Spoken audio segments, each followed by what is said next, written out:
Hello everyone.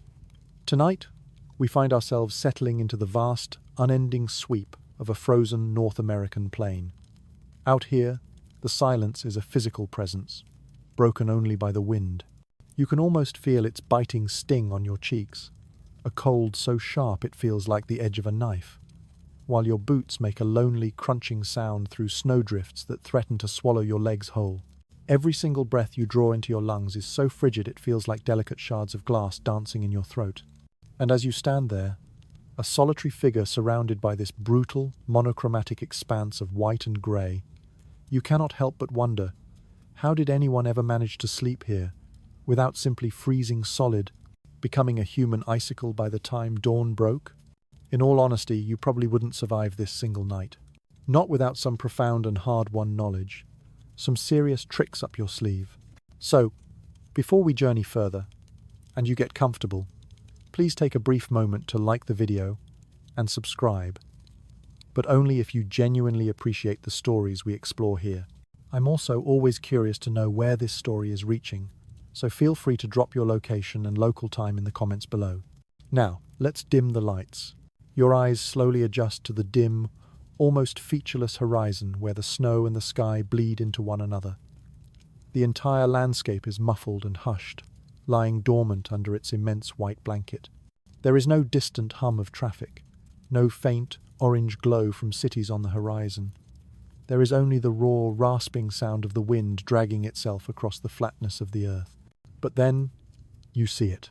A thin line of smoke, a single dark curl rising upward in the distance. A quiet act of defiance against the elements. You find yourself irresistibly drawn toward it. Each step feels heavier than the last. A monumental effort against the cold's crushing gravity. Your own breath is already frosting your eyelashes, turning them a ghostly white. But still, you press on, moving toward that faint, distant promise of warmth. You begin to imagine the people who inhabited this very land centuries ago. People who knew this kind of cold with an intimate, bone-deep familiarity, yet still found ways to build homes that turned this frozen wilderness into something not just survivable, but a place of life. The snow groans under your boots, creaking like the ancient wood of a ship with every single stride, and your ears begin to ache from the relentless, icy wind. In your mind's eye, you trace the deep lines of history. Entire nations of Native Americans who weathered winters far harsher than what you are enduring in this brief imaginary stroll. One fact that is so often overlooked is just how ingenious their shelters were. These were not merely basic tents. They were meticulously engineered systems of hide, wood, and fire. A technology tested and refined by countless generations who understood that failure was not an option. Mainstream historians often point out that thick layers of buffalo hides, expertly sewn together, created an essential barrier against the wind, one far more effective than the flimsy canvas the first Europeans later attempted to use. This isn't just a minor detail. It was the razor-thin line between life and death. You pause for a moment, squinting at the faint smoke now thickening on the horizon, and you consider an even more curious piece of trivia.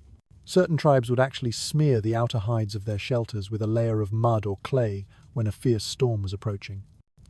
It's a quirky, almost counterintuitive strategy, adding wet material in sub-zero temperatures. But as the crust froze solid, it acted like a form of natural plaster, a hardened shell that transformed into a remarkable layer of insulation, not unlike the wall of a primitive igloo. This kind of adaptation serves as a powerful reminder that out here, ingenuity wasn't a luxury. It was the only path forward. As you continue your walk, the air itself seems to thin, or perhaps it's just your chest tightening from the exertion, and the wind keeps whispering the same haunting question: how do you last a single night in this? The smoke trail looms larger now, clearer, a definitive sign of life against all conceivable odds. You start to picture a circle of tents gathered together, their pointed tops rising from the snow like a cluster of stubborn reeds in a frozen lake. Each one is a beacon of survival. Each one is filled with stories you can almost hear, if you just close your eyes and listen.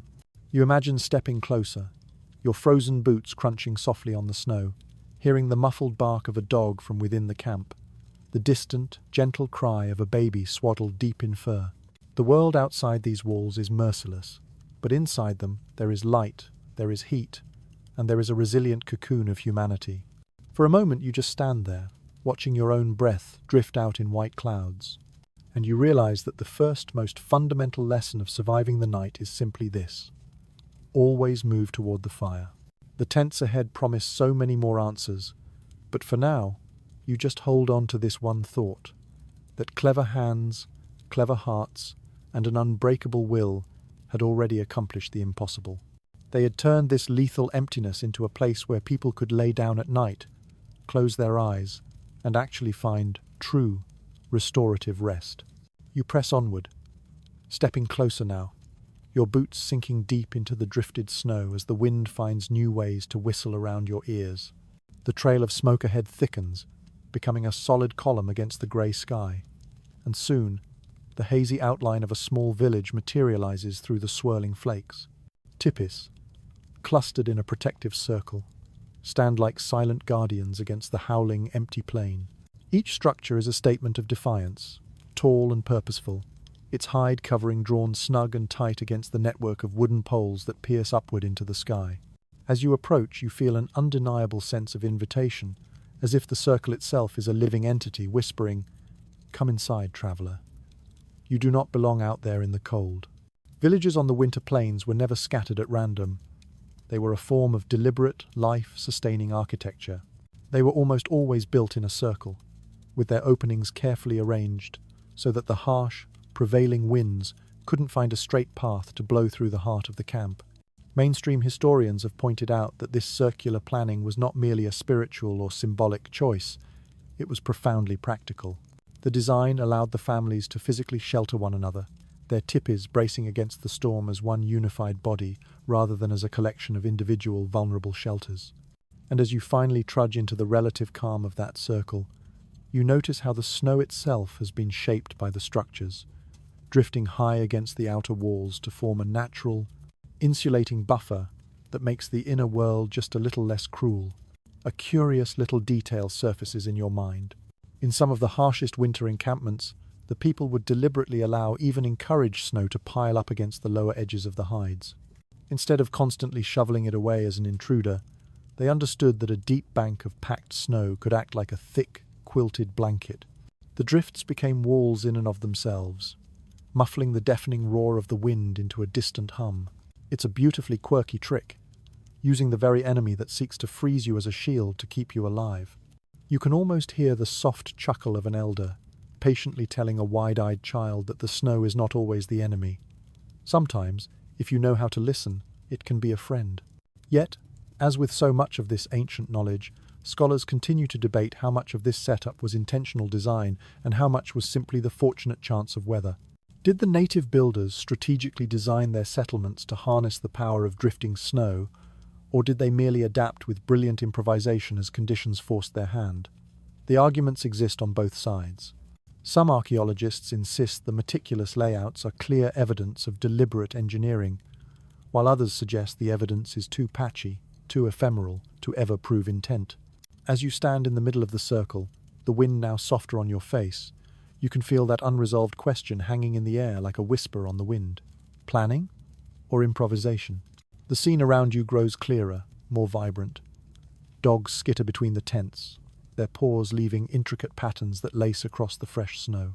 The sound of children's laughter drifts on the cold air, muffled and made gentle by the thick fur they wear. From this distance, it is easy to romanticize, to see only a picturesque winter scene. But if you were to truly step into this world, with your modern lungs and sensibilities, you would feel the sharp, unrelenting edge of survival pressing constantly at your back. No one here could ever afford to let their guard down entirely. The tents were clustered close together not just for shared warmth, but for collective safety. At night, wolves might prowl the perimeter, or enemy raiders might come to test the camp's defenses. The circle itself, enclosing the people like a pair of clasped hands, became both a physical shield and a powerful symbol of unity. You stoop at the entrance flap of one of the lodges, brushing off the snow that clings to your shoulders, and you slip inside. Instantly the world changes. The piercing scream of the wind vanishes, replaced by a dull, comforting hush. The biting cold slackens its grip, as if it can't quite find you in here. Instead, you are greeted by a darkness that feels profoundly alive, a warm, womb-like space stitched together from hides and brought to life by the gentle glow of firelight. Your eyes take a long moment to adjust to the dim glow at the center, where flames lick eagerly upward, and a column of smoke curls lazily toward the vent high above. The air is thick with the smells of wood smoke and tanned leather, made faintly sharp with the scent of resin from the burning pine. You can feel the aroma cling to your hair, to your clothes, understanding that everyone who lived here would carry that elemental perfume with them everywhere. There is a surprising softness underfoot, too. Rush mats or layers of fur are spread across the frozen ground, creating a vital barrier that keeps you from touching the bare, heat-stealing earth. You let yourself sink down, feeling how the thick hide walls absorb sound, how their layers dull the furious roar of the outside world into something distant, something almost manageable. Mainstream accounts invariably describe this central fire as the literal heart of every lodge, a constant, living presence. Its purpose went far beyond cooking. It was the engine of survival. The fire warmed the space, yes, but it also critically controlled moisture, drying damp hides and keeping bedding usable through the long, relentless months of frost. Archaeologists have uncovered layers upon layers of charred earth at ancient campsites, physical evidence of fires that must have burned continuously for weeks, perhaps even months at a time. Without that central, unwavering flame, the lodge would quickly collapse into a damp, cold, unlivable shell. Yet, even with the stinging smoke, you cannot deny the profound coziness of this space. Around the fire, families cluster close together. Children curl up beneath heavy blankets of fur, their soft, rhythmic breathing mingling with the gentle crackle of the flames. You can hear the quiet shuffle of a woman adjusting the hides at the entrance, tugging them tighter against a fresh gust of wind that presses from outside. A man carefully pokes the fire, sending a cascade of bright sparks dancing up into the dim, smoky rafters, and you feel the air warm just enough for you to finally unclench your shoulders. The cold is still present, it is always present, but here it is softened, muted, kept at bay by a fragile and beautiful balance of fire and fur. Your senses begin to take over completely. The soft hiss of sap escaping a burning log, the quiet rustle of skins overhead as the wind presses against them, the low, continuous murmur of voices exchanging words you can't quite catch but understand through their gentle tone. You realize, with a sense of deep clarity, that for the people who lived this life, the lodge wasn't merely a shelter. It was a cocoon, a sanctuary where the chaos of the outside world could not fully reach.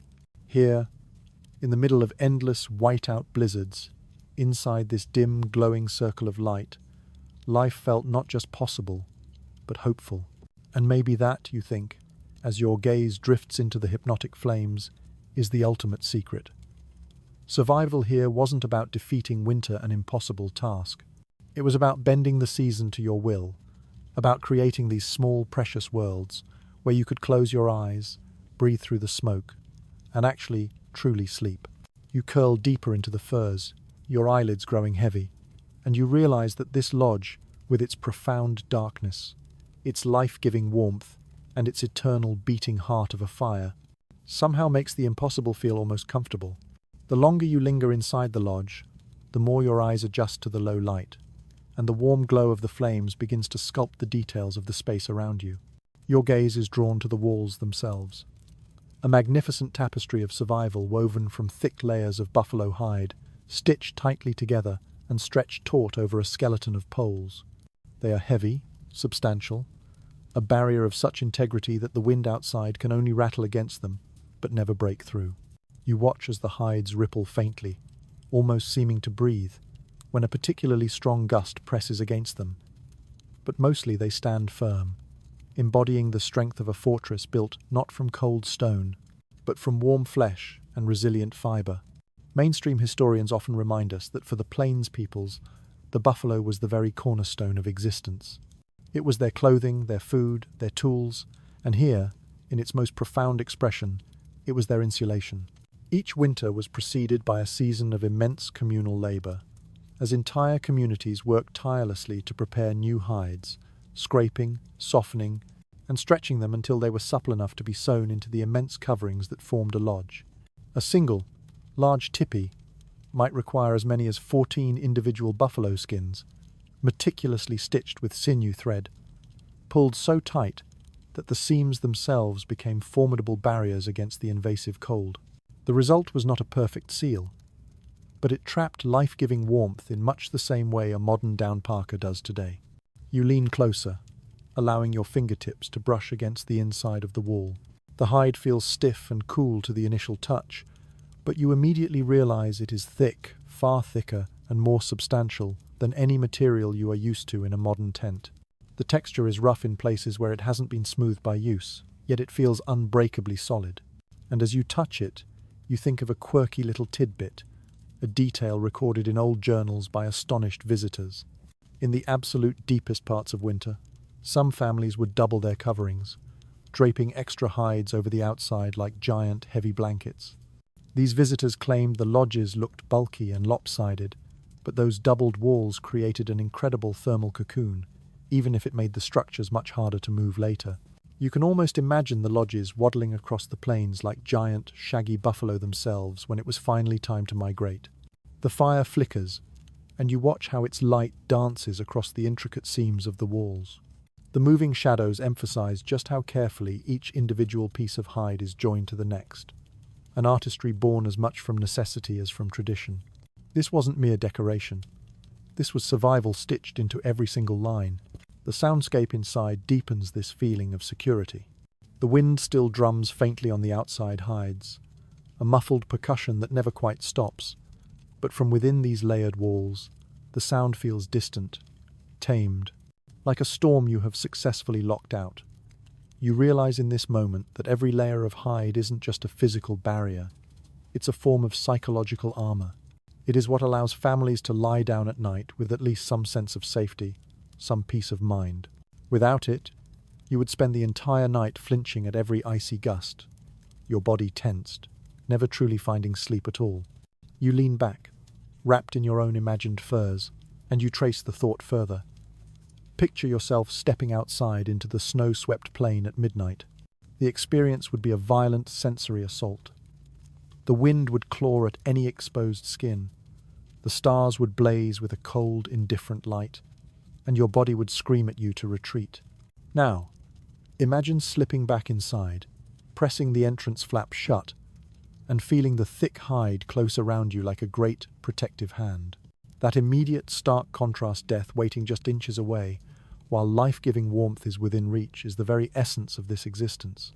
And so you finally understand. Buffalo hides were not just fabric stretched over poles. They were the very membrane between life and oblivion, as vital and as precious as breath itself. As you settle, you shift slightly, sinking deeper into the soft nest of the lodge, and you begin to notice something subtle, something fundamental, just beneath you. The bedding isn't laid flat upon the unforgiving earth. Instead, it rises a little from the ground, as if the floor of the lodge itself has grown a soft, supportive mound.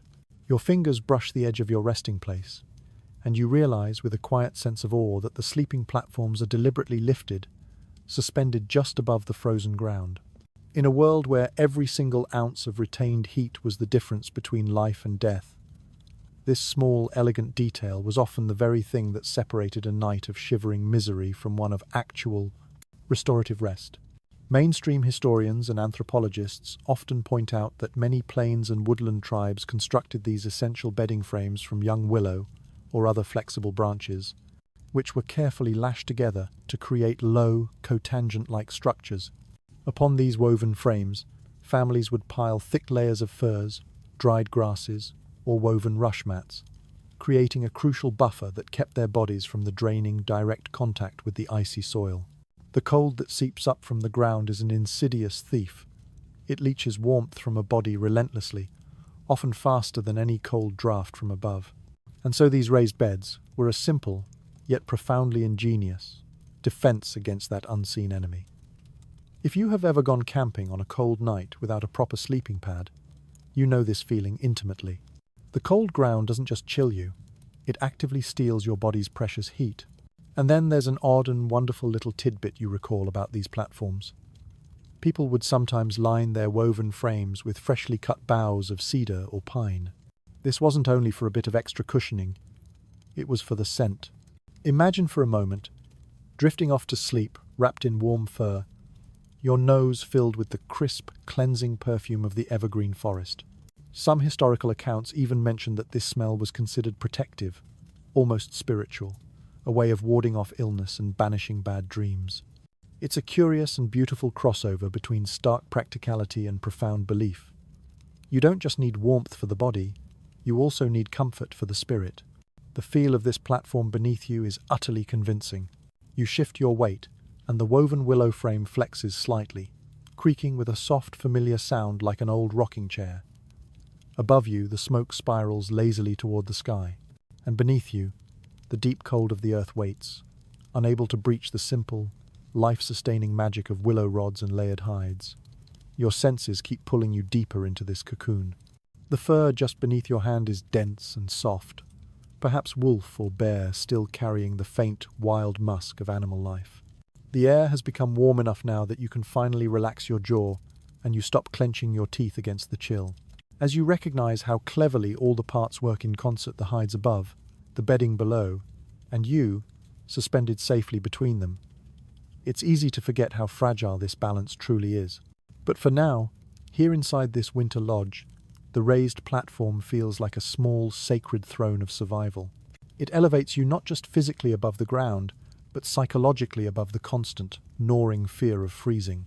And as you ease yourself back, staring into the firelight, you realize the powerful lesson hidden in these simple wooden frames. Sometimes the simplest lift, just a handspan of air above the earth, is what keeps you alive through the longest, darkest nights. You lean back fully onto that raised platform now, pulling the nearest covering across your chest, and you feel the heavy, reassuring weight of fur settle all around you.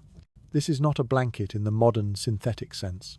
It is a quilt of life, a mosaic of pelts stitched together, with each piece carrying the memory and the warmth of an animal that once roamed these very same plains. Bison, deer, elk, perhaps even the soft fur of a fox. Layer upon layer, trapping air between them, just as a modern sleeping bag does, only this is heavier, more substantial, more primal. The sensation is immediate and absolute. The cold withdraws, chased away from your skin, and you sink into a cocoon so thick and encompassing it seems to muffle the entire outside world. Historians are quick to point out that winter bedding in native lodges was a complex art form, not just a random heap of hides. Women with immense skill would sew different furs into vast patchwork blankets, their stitches as deliberate and strong as those used to construct the lodge itself. These coverings were prized possessions, heirlooms sometimes handed down through generations, and they became as central to survival as the fire burning in the hearth. Explorers who first witnessed them marveled at the sheer volume, describing piles of fur so dense that a person could completely vanish beneath them, staying warm enough to endure nights when the frost crept, not just into the lodge, but into the very marrow of one's bones. It strikes you then with a deep sense of connection that these quilts were not just practical, they were profoundly intimate. A family's story was literally stitched into the very fabric of their bedding. Hunts were remembered, animals were honored, and scraps of hide were reused from generations past. When you pulled one of these coverings over yourself, you were not just wrapping yourself in warmth, you were wrapping yourself in memory. The hides whispered of the vast plains, of rivers crossed in the biting cold, of successful hunts that meant another season of life. They were history that you could sleep beneath. As the fire crackles and sinks lower, you draw the covers tighter around you, listening to the muffled, softened world. The children turning in their sleep, a baby sighing softly, someone carefully stoking the embers. The fur absorbs these sounds, and soon you are drifting in a silence as thick and as comforting as the quilts themselves. And that, you realize, is the real marvel. These coverings were not simply about keeping death at bay. They created a world soft enough and warm enough and safe enough to let dreams arrive. In doing so, they gave families the chance not just to survive the winter nights, but to truly sleep, to rest so deeply that they could rise in the morning, ready to face another day on the unforgiving plains. The fire in the center of the lodge crackles, sending one last, defiant spray of golden sparks spiraling upward into the darkness.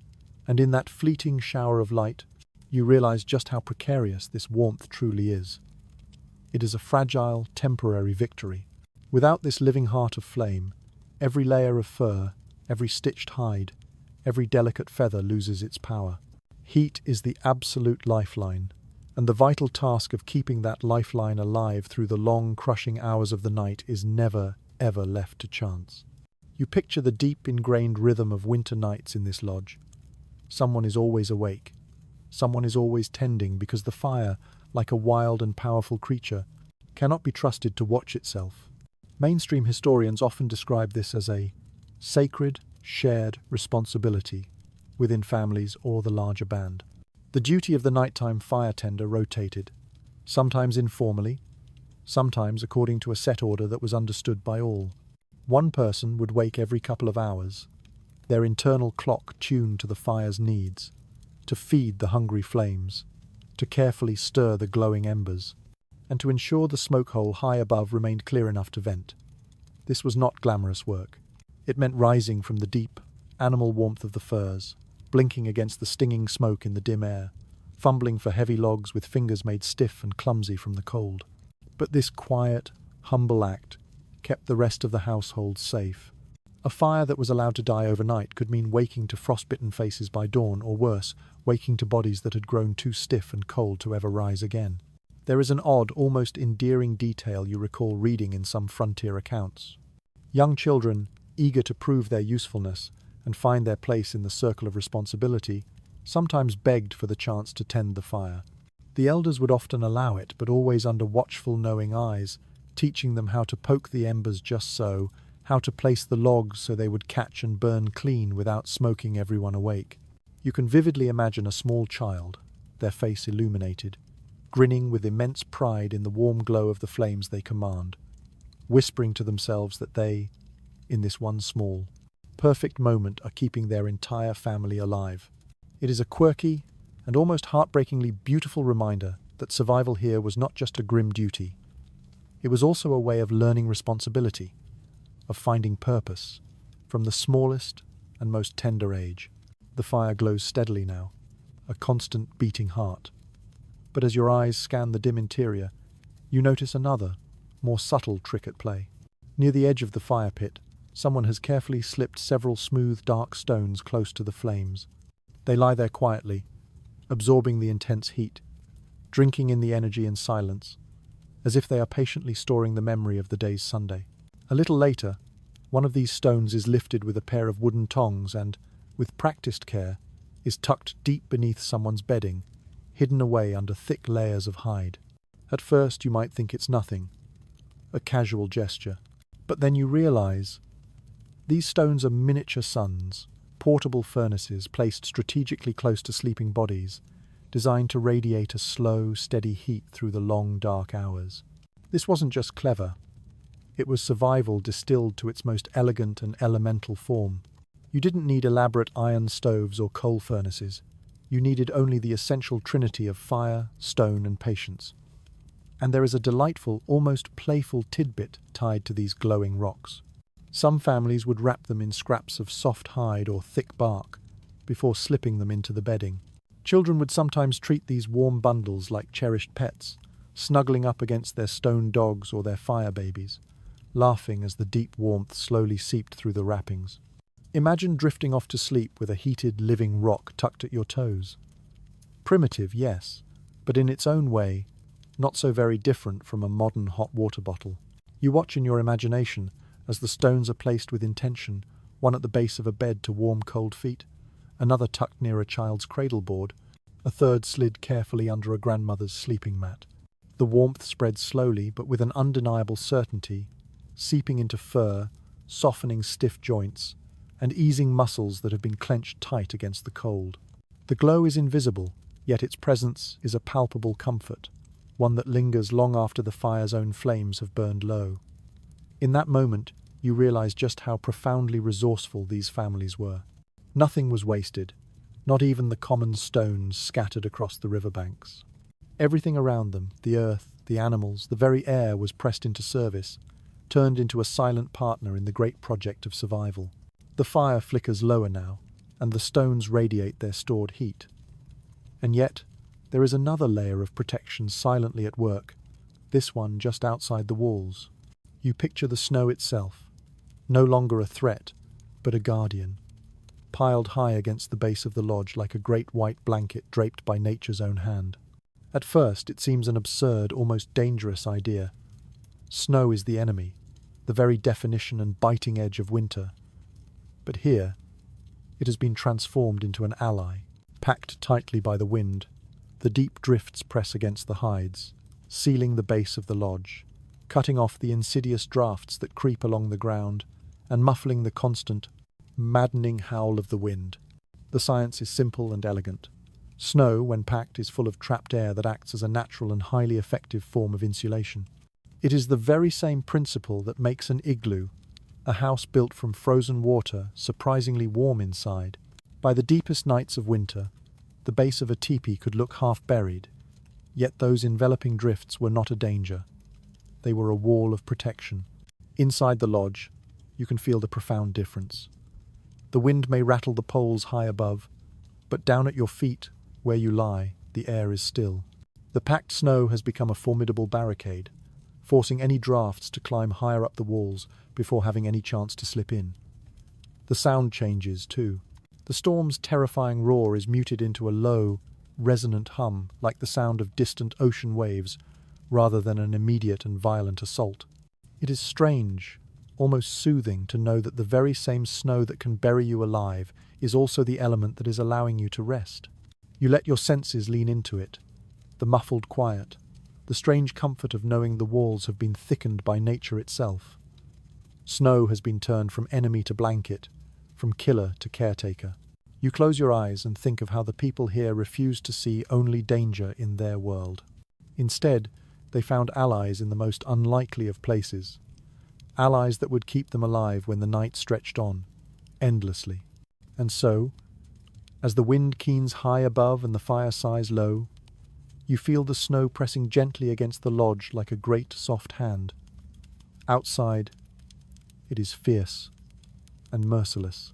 But in here, wrapped in hides and blanketed by snow, you finally find the quiet, deep possibility of sleep. The night grows deeper, the world outside sinking into an even more profound state of cold. And though the fire still smoulders faithfully and the thick hides hold strong against the wind, you come to realize that the truest, most essential warmth comes from something far more intimate. You glance around the dimly lit space of the lodge and notice how closely everyone lies together, a living mosaic of shared warmth. Children are pressed securely between their parents, elders are curled beside grandchildren, and even the dogs are tucked in at the edges, their furry bodies adding to the collective heat. Together, these bodies form a breathing, shifting patchwork of warmth, one as effective and as vital as any fur quilt. Out here, you understand, heat is a shared resource. Survival is, and always has been, a group project. Historians constantly remind us that this practice of communal sleeping was not a matter of mere convenience, it was a stark necessity. A single, isolated body loses its precious heat with alarming speed, but several bodies pressed together create a small, self-sustaining climate of their own. Families slept in these tight, familial clusters, often breathing in a shared, unconscious unison, their collective warmth mingling and circulating beneath the heavy hides. This ancient, intuitive arrangement echoes across countless cultures and throughout history, from Roman soldiers huddling for life under a single cloak to Arctic hunters sharing the close confines of a snow shelter. In every case, the principle is the same, and in every case it works. Body heat was the cheapest, most abundant, and most reliable fuel available. There is a quirky and wonderfully human little tidbit that has been passed down through oral stories.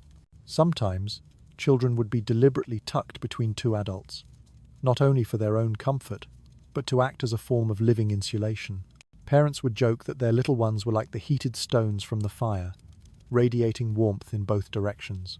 In the morning, when everyone began to stir, soft laughter would often break out at the sight of hair sticking up in wild, tangled directions from so much intimate closeness. Can you imagine the scene? Groggy, gentle smiles in the fire's early glow, a grandmother tenderly patting a grandchild's impossibly tangled head, a shared, quiet amusement that the grim business of staying warm could also be a source of humor and affection. The warmth you feel in this imagined space is palpable, and it is not just physical, but deeply emotional. It is the profound sense that you are never truly alone in the vast, intimidating darkness. The fire may falter, the hides may flap and groan in the wind, but human bodies, gathered together in trust, create a sanctuary that no storm can ever fully breach. In this closeness, trust is an unspoken language. Everybody depends on everybody else for their survival, and nobody pretends otherwise. And as you lie there, your own eyelids growing heavy, you realize that the warmth you are feeling isn't just measured in degrees of heat. It is kinship. It is shared memory. It is the powerful, bone-deep reminder that survival is never a solitary act. It is shared breath, shared space, and shared nights. Out here, in the endless, indifferent snow, the simple warmth of another body beside you is the fundamental difference between freezing in the dark and waking to see another day. The fire burns steady, and the heavy quilts of fur hold tight. And yet, your attention now drifts from the larger group to the smallest, most vulnerable figures in the lodge, the babies. In a world this cold, where even a strong adult risks frostbite in a matter of minutes, how did these tiny, fragile bodies possibly survive the night? You watch as a young mother gently lifts her infant. The child is swaddled tightly in meticulous layers of soft fur and insulating moss, nestled securely into a cradleboard that is so much more than a simple carrier. It is a tiny, portable fortress against the cold. That small, rigid board was a masterpiece of engineering, designed to keep the infant warm, dry, and protected, even on nights when the cold seemed to rattle the very bones of the lodge. And then there is another quirky tidbit that surfaces from early frontier accounts. On particularly brutal nights, parents would sometimes tuck carefully wrapped heated stones near the foot of the cradleboard, creating a tiny personal radiator. Others say they would place the entire cradleboard right beside the mother's body, sliding it beneath the same heavy coverings so that her own body heat would radiate directly into the infant's cocoon.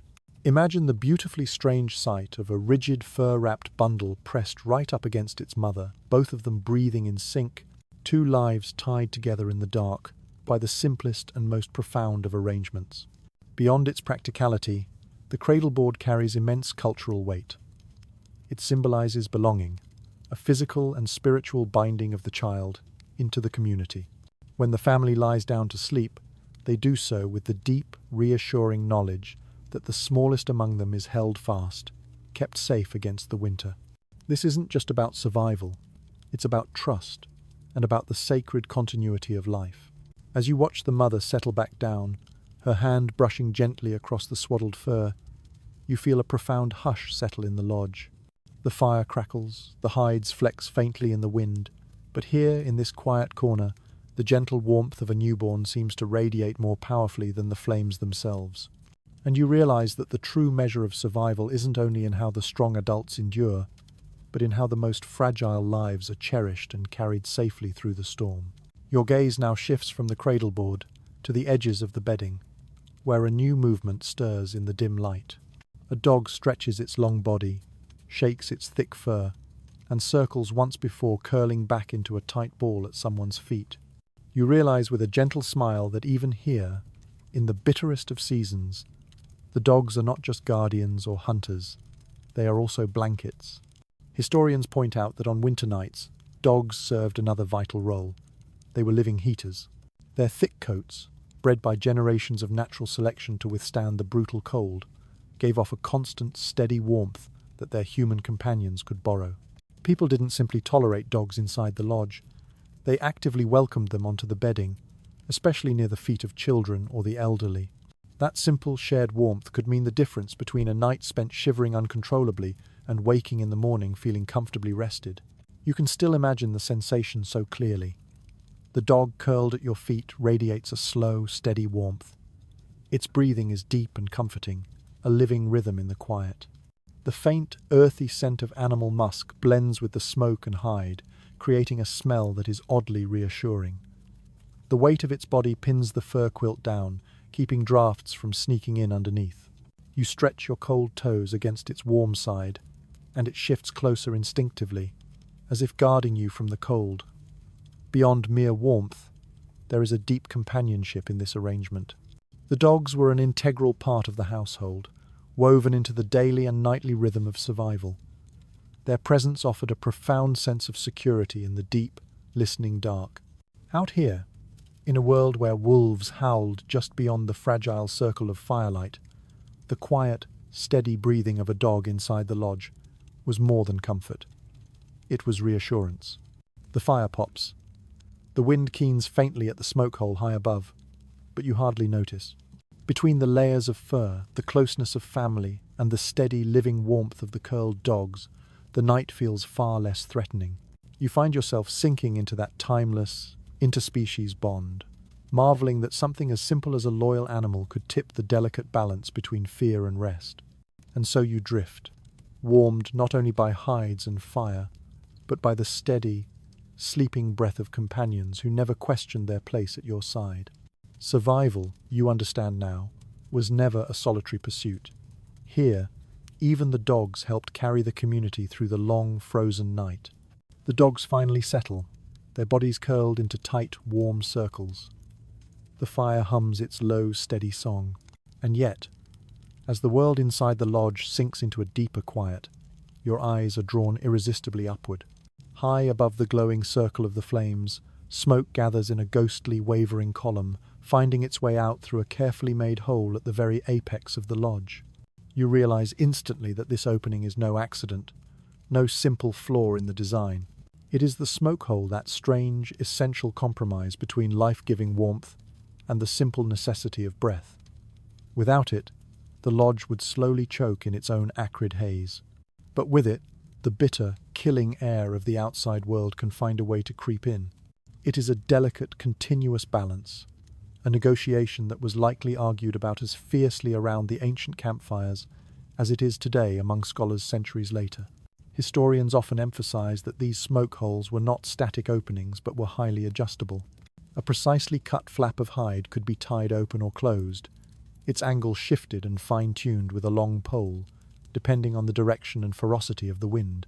In this way, the families became intuitive meteorologists of the night, reading the subtle shifts in the wind's howl by ear and by instinct, constantly adjusting the vent so that the smoke could escape without inviting a cascade of cold air in its place. You can almost imagine someone stirring in the deep of midnight, not fully awake but responding to a change in the air, tugging a sinew cord to tilt the flap just so, muttering softly to themselves as they tried to appease both the god of the fire and the god of the frost. There is a quirky and beautiful tidbit that comes from some oral traditions. People told stories of benevolent spirits that rode the currents of the smoke, slipping out through the hole at the top to carry prayers and messages up to the sky.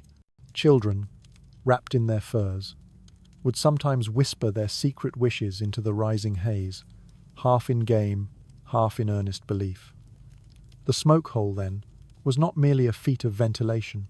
It was a portal, a sacred bridge between the human world and the world of the spirits.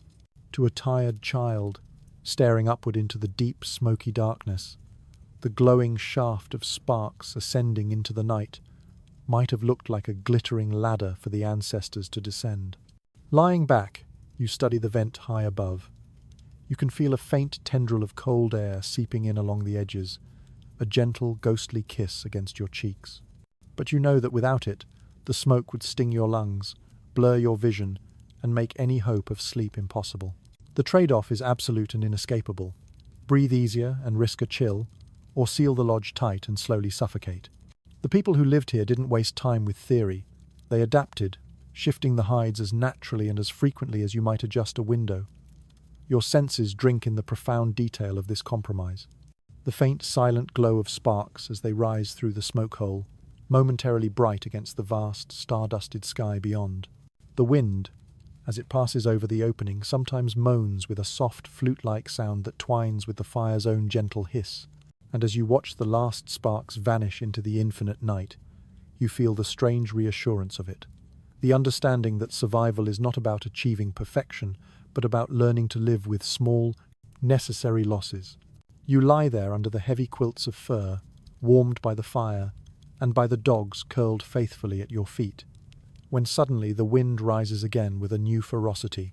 It lashes the lodge with a force that makes the thick hides tremble, and you can hear the poles groan faintly overhead.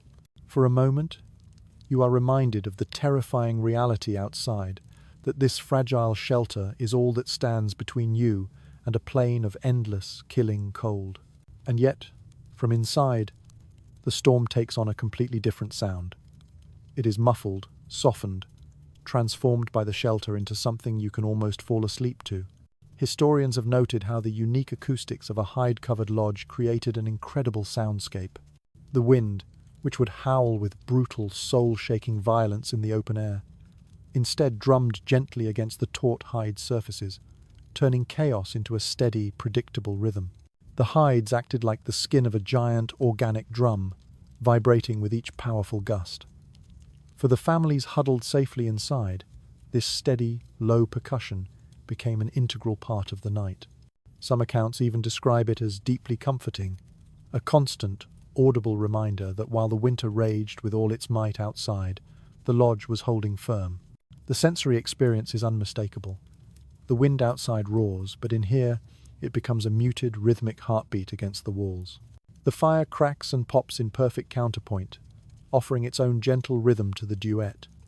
Together they form a powerful lullaby of survival, the storm and the hearth singing in harmony. You can feel the vibration of each gust travel through the floor, a low, resonant thrum that moves up your spine. It is not frightening, but grounding, a physical connection to the living, breathing world. It is the music of winter life, unavoidable, yet strangely and profoundly reassuring. As your eyes begin to flutter heavy, you find yourself grateful for that steady drumming, a constant reminder that while the world beyond may rage, within these hides, you are cradled in rhythm. The wind eventually fades to a steady, low murmur, and as the world grows quieter, your other senses heighten. You inhale deeply, and the night delivers its own unique perfume. There is the scent of wood smoke, thick and resinous, the smell of warm leather from the hides, and the faint, savoury tang of dried meat hanging in strips from the rafters. These are the smells of winter survival, stitched into the very fabric of the lodge. You can almost taste them on your tongue, layered and complex like the hides themselves. Historians often remind us that the smoke was not merely a nuisance, it was an active tool of preservation. Meats, fish, and even berries were hung high in the rafters, where the fire's smoke would constantly curl around them. This continuous exposure slowly dried the food, warded off rot, and infused it with a deep, smoky flavour. The lodge itself became both a home and a smokehouse. And that smell, it clung to everything: clothes, hair, bedding, even skin. For the people who lived inside, this was the smell of comfort, of safety, of the promise of food waiting for them when storms made hunting impossible. You close your eyes and let the scent fill you more deeply. The air is thick, layered, and textured. Every single breath you take carries the story of the lodge. These smells were not just background noise, they were a form of constant reassurance. If the lodge smelled of smoke, the fire was alive. If it smelled of meat, there was food to share. Even your sense of smell became a part of survival, a part of the nightly inventory that told you, without a single word, that you were safe. And so you settle deeper under your furs, your eyelids heavy, your lungs filling with the rich, earthy perfume of wood and hide. Outside, the storm is scentless, blank, and merciless. But inside, the world is saturated, comforting, and alive. It is not perfume in the modern sense. It is the smell of endurance, of life that refuses to yield. The rich, layered smells of smoke, hide, and pine hang heavy in the air, a thick perfume of endurance. But as the night settles into its deepest phase, another layer of survival emerges, one that you perceive not with your nose, but with your ears. It is a sound born not of the raging storm or the crackling fire, but from the quiet, resilient strength of human voices. As the lodge grows still, you hear an elder begin to speak. The words are low, ancient, and deliberate, the cadence of their voice rising and falling with the gentle, hypnotic rhythm of glowing embers. Around you, in the warm darkness, children lean closer, their eyes half-lidded with sleep, but their ears wide open, catching every syllable. Stories begin to fill the darkness, as surely and as completely as the warmth from the fire fills the furs. Historians emphasize that storytelling was a central, non-negotiable pillar of winter life. These long, dark nights when the day's work was done and relentless storms kept families confined indoors became the sacred seasons of oral history. Myths that mapped the cosmos, genealogies that anchored a person in the river of time, epic hunting tales, and the clever exploits of trickster spirits all were passed from voice to ear, a living library, ensuring that nothing truly important was ever lost to the snows. Survival, you understand, was not only about maintaining body heat, it was about preserving memory, identity, and continuity. Without these tales, the cold, empty nights would swallow more than just warmth. They would swallow meaning itself. And here is a quirky, wonderful tidbit you might not expect. Some tribes held the belief that children would sleep more peacefully, their dreams more serene, if the last words they heard at night were stories of heroes or mischievous animals. Creatures like the clever coyote or the world-shaping raven made for perfect bedtime company. Imagine drifting off into slumber while a soft voice describes raven stealing the light from the sky, or coyote outwitting a stronger, prouder animal with his cunning. Gentle laughter would mix with sleepy yawns, and the children's dreams would pick up precisely where the story trailed off. You listen more closely now. The elder's voice hums with a steady, resonant power. The firelight flickers across their deeply lined features, illuminating the slow, graceful gestures of their hands. Each pause in the story hangs heavy in the smoky air, filled with the weight of shared expectation. A small child giggles at a familiar, beloved part of the tale, and an adult gently shushes them, though you can see a smile tugging at the corner of their lips. The entire atmosphere is hypnotic.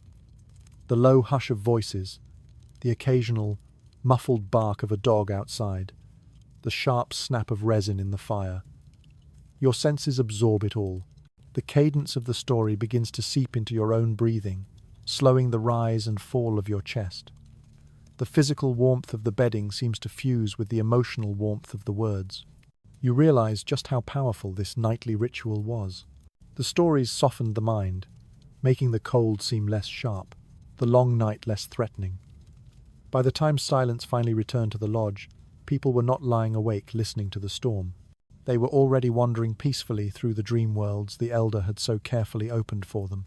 And so you let yourself drift, hearing a tale that feels both ancient and immediate, a tale that turns the vast, intimidating darkness itself into a welcome companion. In this lodge, the winter nights are not empty. They are full of voices, of memory, and of the gentle, powerful magic of words that lull you into dreams. The elder's story eventually fades, leaving behind a hush as soft and as deep as the furs wrapped around you.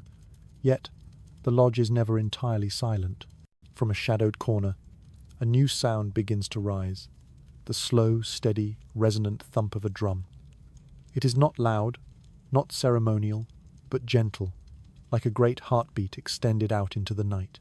Someone is tapping it idly, almost unconsciously, the rhythm slow enough to merge with the sound of breathing all around you. Bodies adjust, exhale, and begin to follow that ancient sound into sleep. Historians note that rhythm played a crucial role not just in grand ceremonies, but in the quiet fabric of everyday life. The simple, steady pulse of a drum, or even the repeated low sound of someone humming, could help calm a restless night and soothe a worried mind. The people of the plains understood, in a way we have perhaps forgotten, that human beings sink unconsciously, irresistibly, toward rhythm. By aligning your breath and your own heart to a steady external beat, you could gently coax yourself and your children towards a state of deep and peaceful sleep. In the winter lodges, where storms rattled the hides and fear might otherwise keep eyes wide open in the dark, rhythm created peace. And then there's another quirky, beautiful detail. Some accounts tell of mothers gently rocking their infant's cradleboard against the floor in perfect time with their own heartbeat. The babies would quiet almost instantly, lulled by the combined, comforting thump of wood against earth and flesh against bone. Travellers sometimes mistook this for formal music, when in truth it was as practical and as loving as a lullaby. Imagine that sound, the soft, double thud of a mother's chest, and the cradleboard, perfectly matched, a primitive yet profoundly human metronome. Your own senses lean into the sound. You feel the vibration more than you hear the actual sound. It is low, resonant, a feeling that travels through the layers of fur, through the willow frame of your bed, and into your very bones. It mingles with the crackle of the fire and the faint, mournful moans of the wind at the smoke hole. Your chest begins to match its cadence. Your breath deepens. Your shoulders loosen. The entire lodge seems to breathe as one, a small, fragile community sinking to a beat as old as time itself. And as your eyelids begin to sag, you realize this was a part of survival too. Not just heat and hides, but sound. A heartbeat carried into wood and skin, a constant, physical reminder that life continues, steady and strong, even in the deepest, darkest depths of winter. In that primordial thrum, you find comfort, and in that comfort, you find sleep. The gentle, steady beat of the drum fades into the background, replaced once more by the quiet, intimate sounds of life at rest. The soft shifting of bodies beneath heavy furs, the low hum of the dying fire, the contented sighs of the sleeping dogs. And yet, you sense that within the profound stillness of the lodge, there remains an invisible structure, a silent and powerful arrangement that shapes and defines where each person sleeps. As your eyes scan the dim, firelit space, you notice that the placement of bodies is anything but random. The men lie closer to the hide walls, in the colder space where drafts may creep in, and where a watchful, sleeping ear can still catch any unusual sound from the world beyond. The women and children, in contrast, are clustered in the very heart of the lodge, pressed close to the life-giving warmth of the embers, cocooned together in the safest, most protected place. It is a living blueprint, a pattern repeated across countless winters, a design written not in ink, but into the very DNA of survival itself.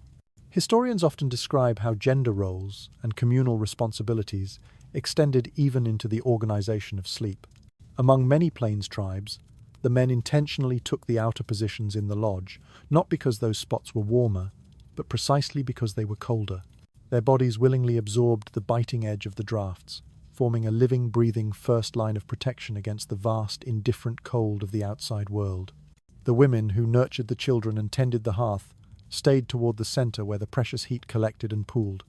In this remarkable way, the very layout of rest became a perfect mirror for the layout of daily life.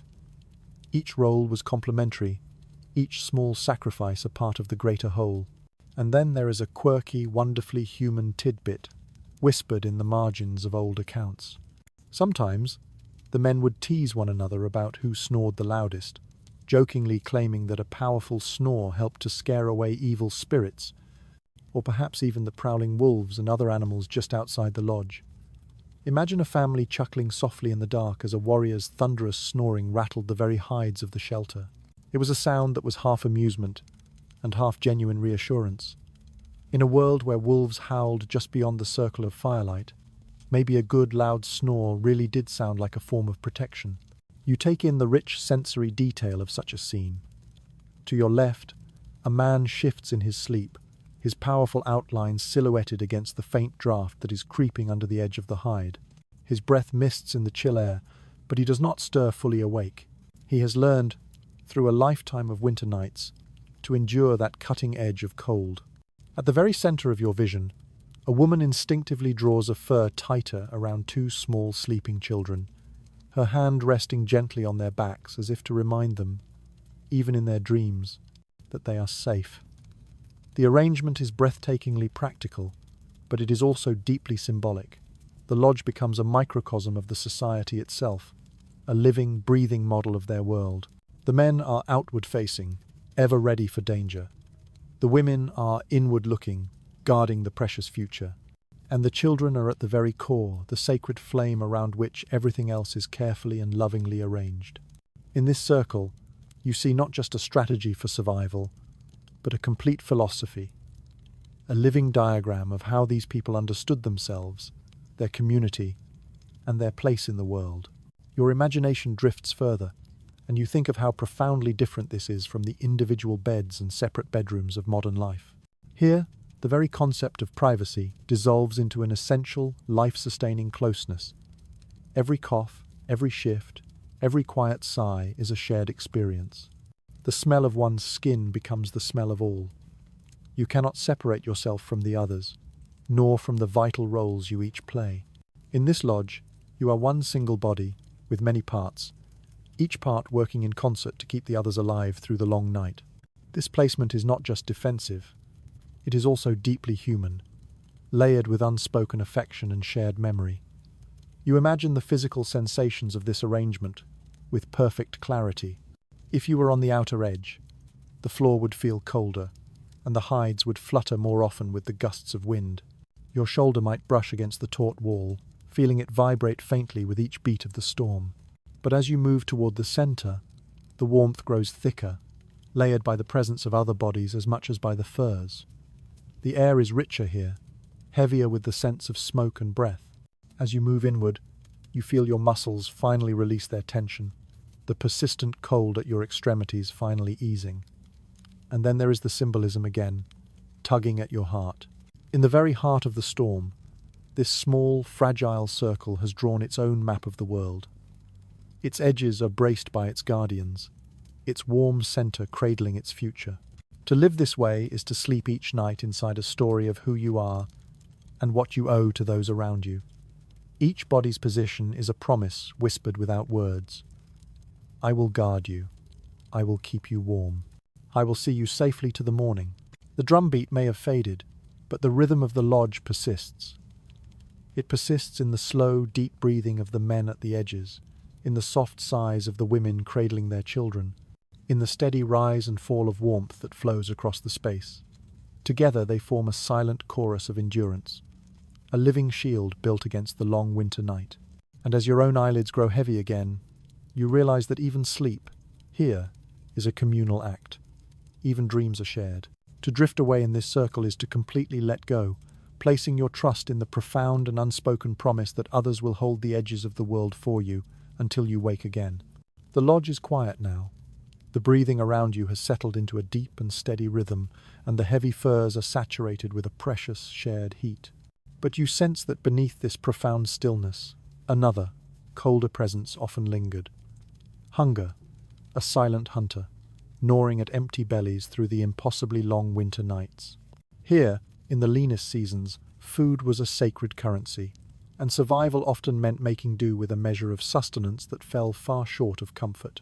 You shift slightly under the heavy coverings, allowing your imagination to slide completely into that stark reality, trying to find the peace of sleep while your stomach twists and grumbles, an emptiness inside you that feels as sharp and as biting as the wind just outside the hide walls. Historians and oral traditions alike remind us that winter was, without question, the cruelest season for the native families of the plains.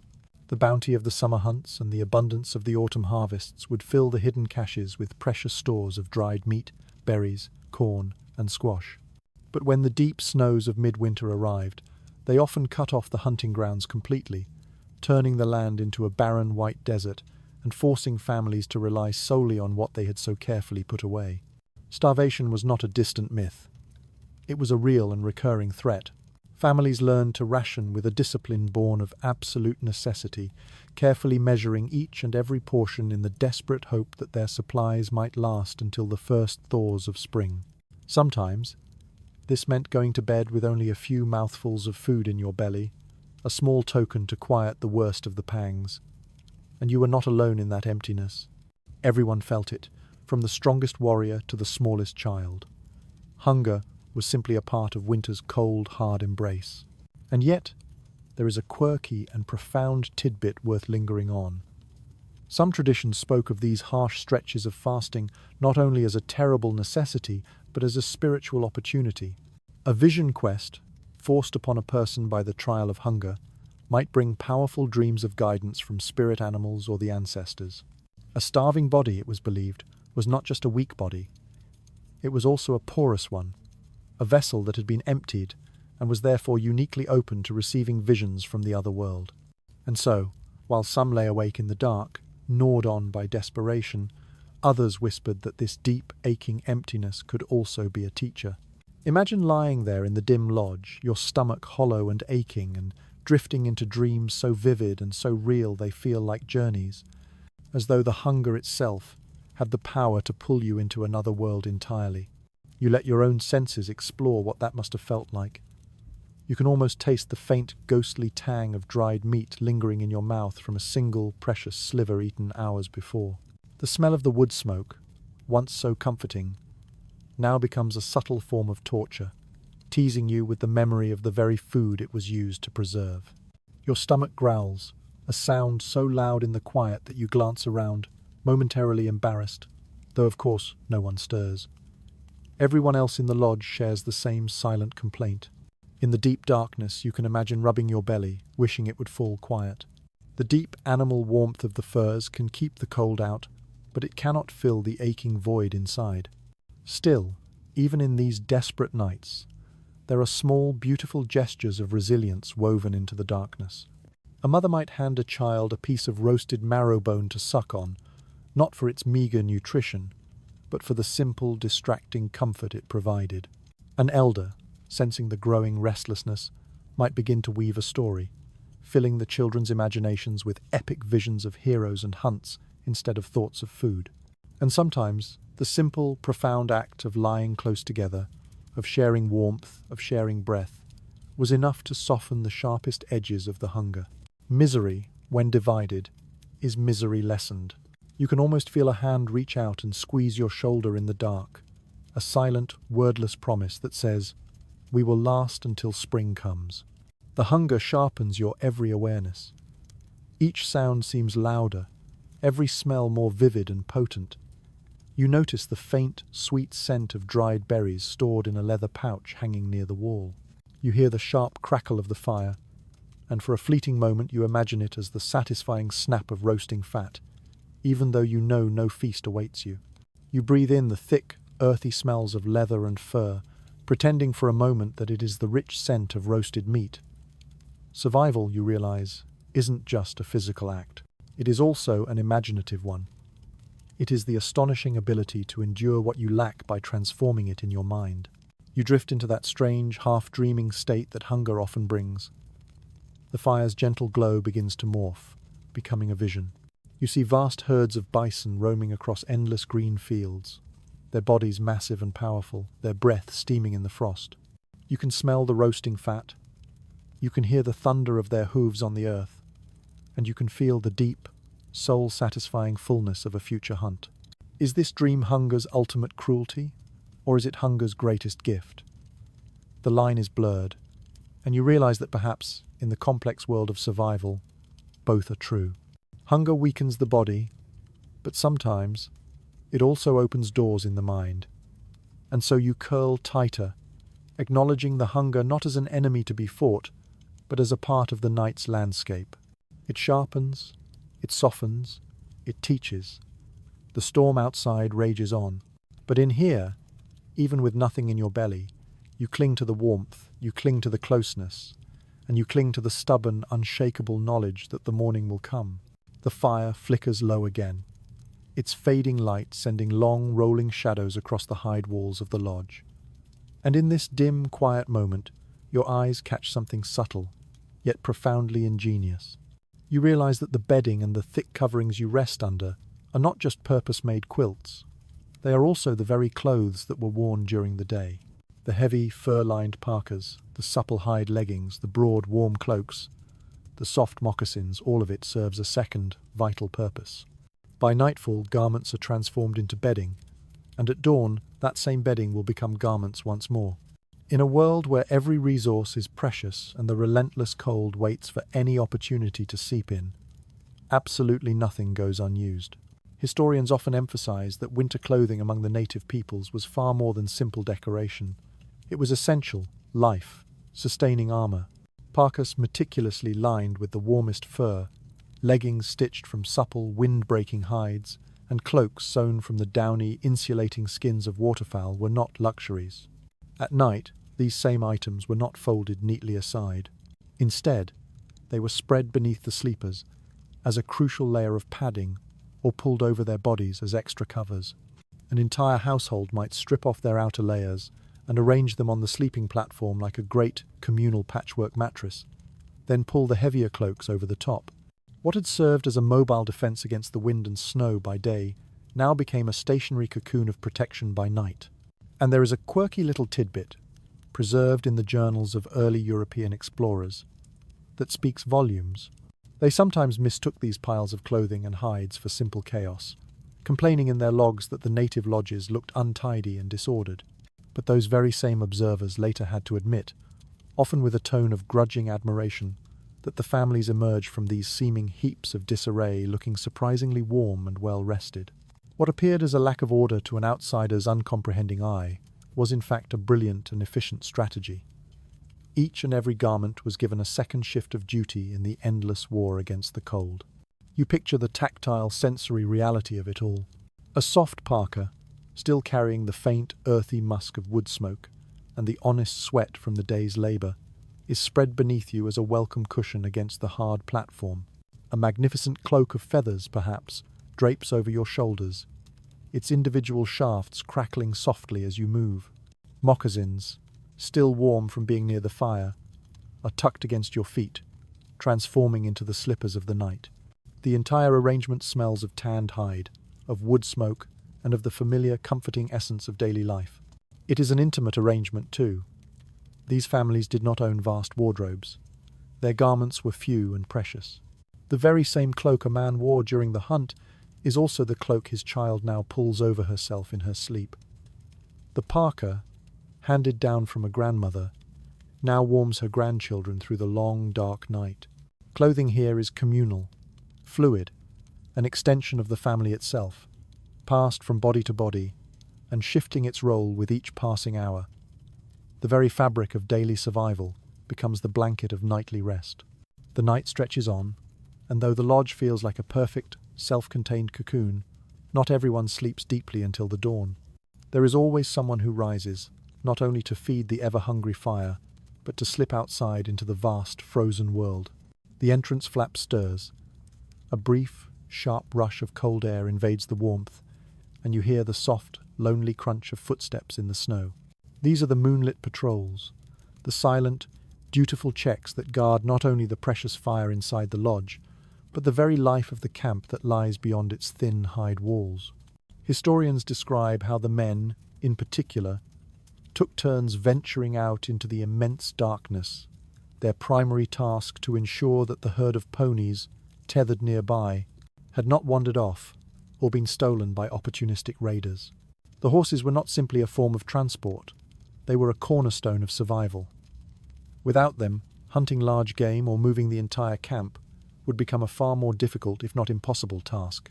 A sudden, violent storm might frighten the animals into bolting, or raiders from an enemy tribe might sneak close under the cover of darkness, hoping to cut them loose. And so, while others slept, someone would wrap a heavy cloak tightly around themselves, take a deep breath, and step out of the warm, smoky world of the lodge, and vanish into the bitter cold of the night to circle the herd. You step outside in your imagination now, following the silent patrol. The cold is an immediate, physical shock, sharper and more brutal after the relative comfort of the lodge. Your breath plumes in a thick, white cloud into the night, and in the profound stillness, every sound is magnified to an almost deafening degree.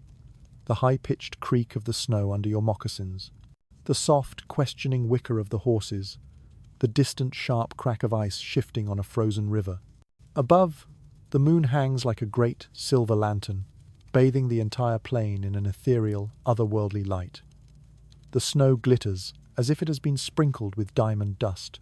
It is a scene of breathtaking, almost unbearable beauty, but it is also a landscape of immense danger in its vast, featureless emptiness. You walk slowly among the ponies.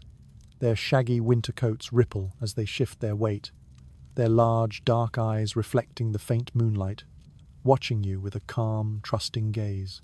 You reach out a hand, touch one of their coarse manes, and feel the deep, living heat beneath the layer of frost that has formed there.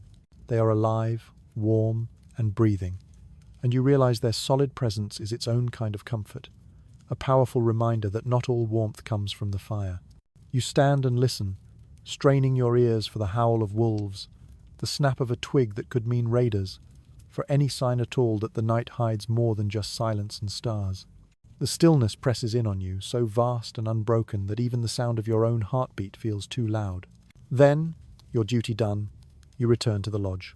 The flap closes behind you, and for a moment, you carry the biting cold with you before it is finally vanquished by the lodge's deep accumulated warmth.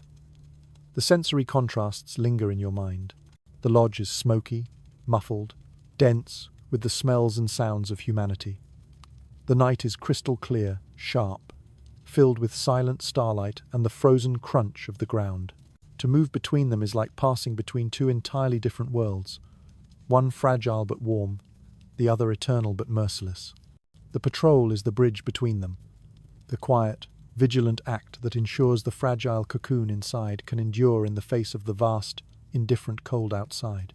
You settle back into your furs, warmed by the profound knowledge that while you drift towards sleep again, someone else has walked the perimeter, has spoken softly to the ponies, and has listened to the lonely howls of the night.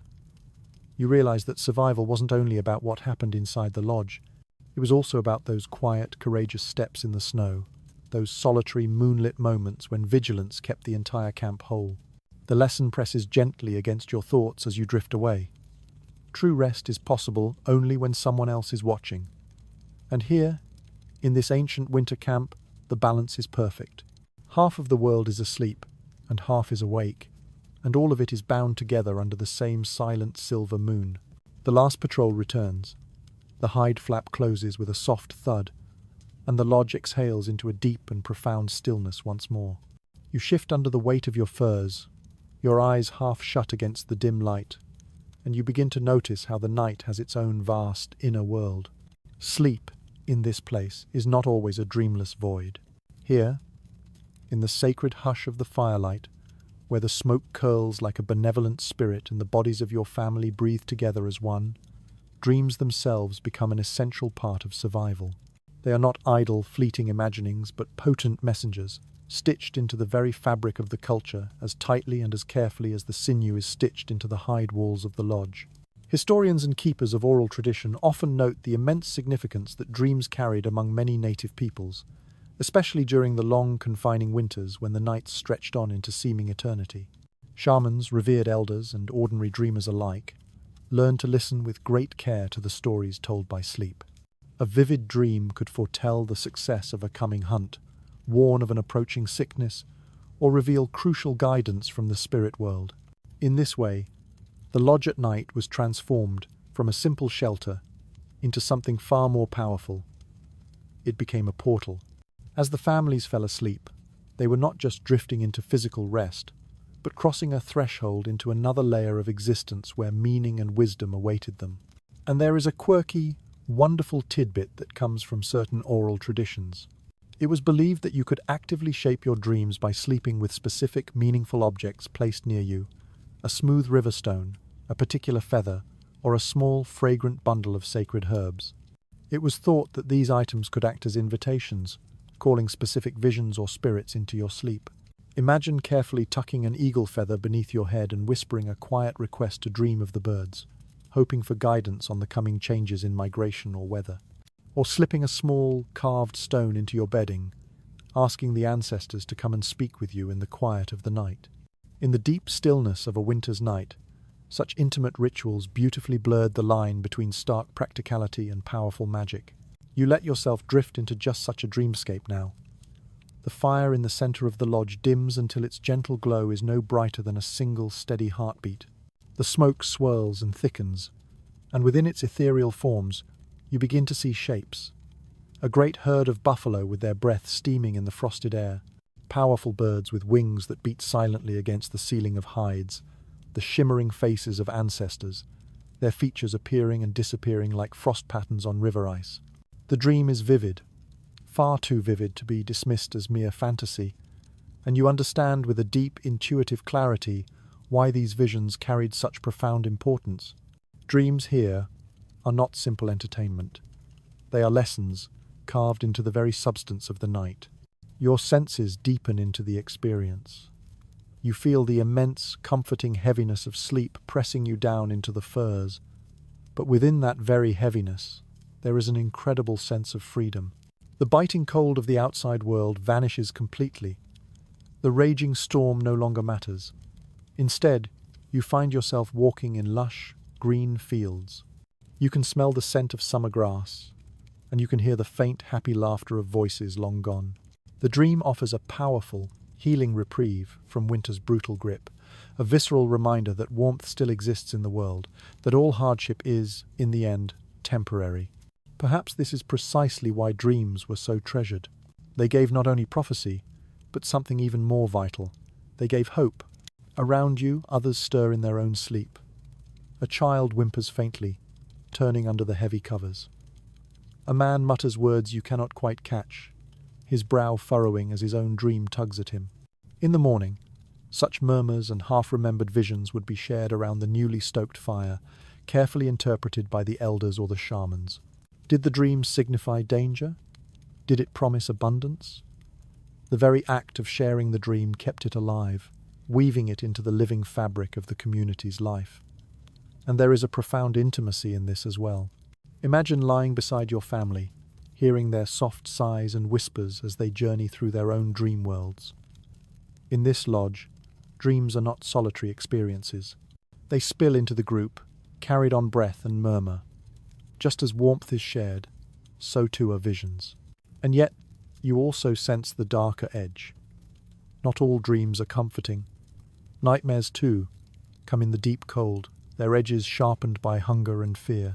In these dreams, wolves appear as shadowy, menacing forms, and terrible storms crush the lodges in terrifying visions. For some, these nightmares were seen as direct warnings. For others, they were powerful spirits testing the strength of the dreamer's mind.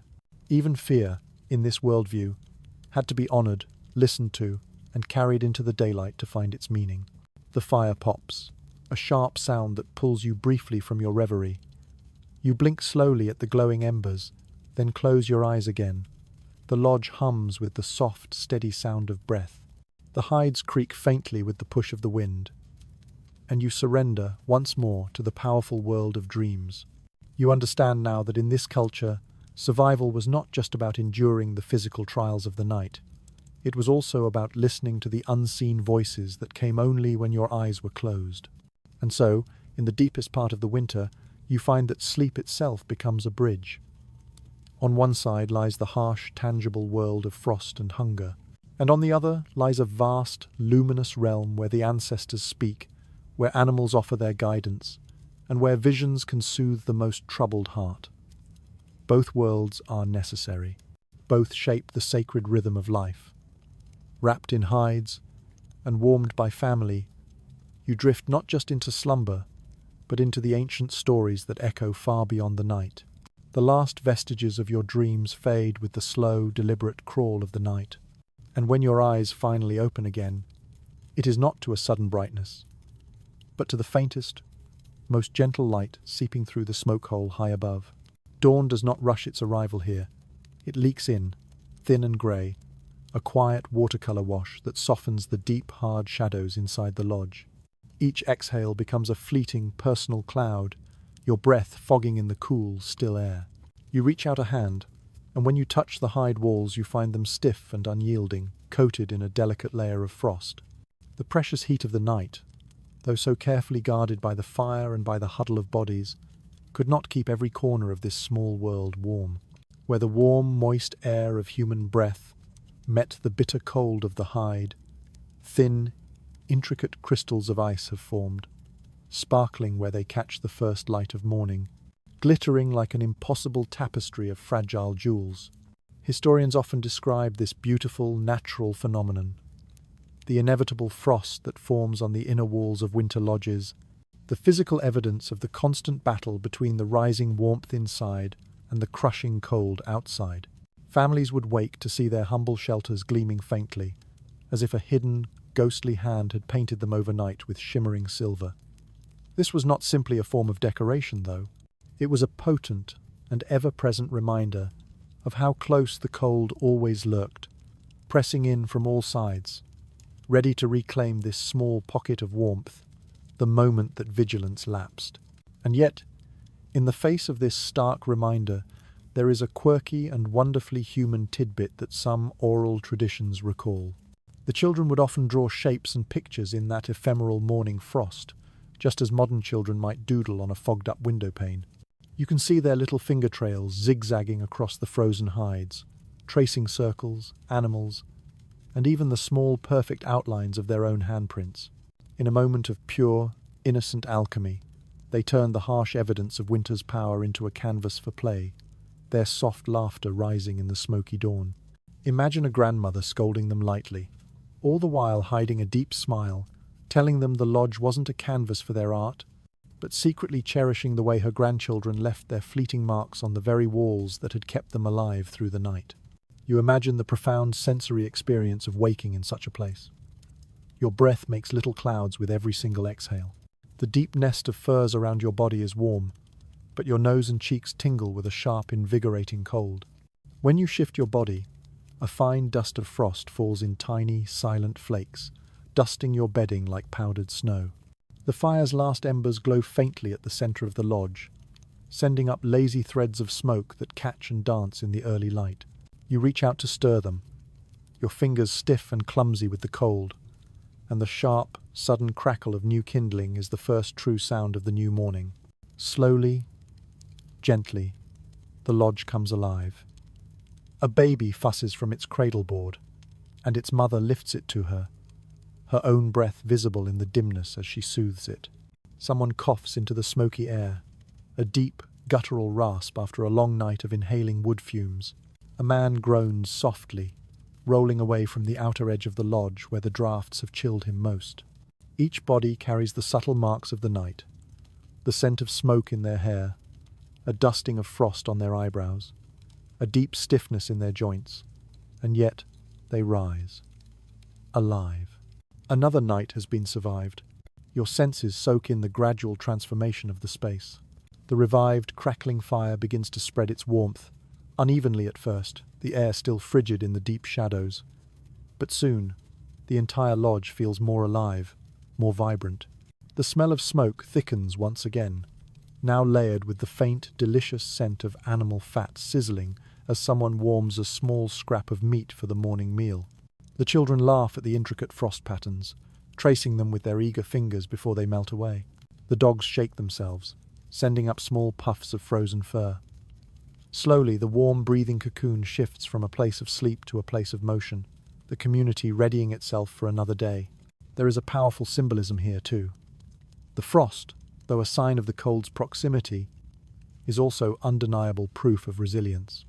It shows that the people and the fire together created enough warmth for condensation to form in the first place. Without the living, breathing presence inside, there would be no frost, only a silent, empty, frozen shell. The very crystals that glimmer on the walls are a beautiful, fragile trophy, a testimony that breath was drawn, that heat was shared, and that survival had continued for one more night. And so you sit there in your imagination, rubbing the frost between your fingers, feeling it melt instantly into a drop of water, and you reflect on the incredible fragility of life in these long winters. Every single night was a contest between warmth and cold, and each morning's delicate frost was the silent, glittering evidence that the battle had been fought, and for now, it had been won. Outside, the snow stretches on, endlessly. The wind is calmer now, the horizon, a pale, washed-out grey with the coming dawn. But inside, the lodge carries its own, more intimate dawn.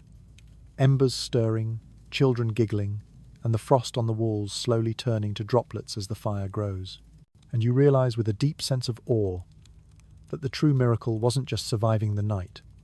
It was waking to see another morning glinting off the very walls of ice that had failed to defeat you.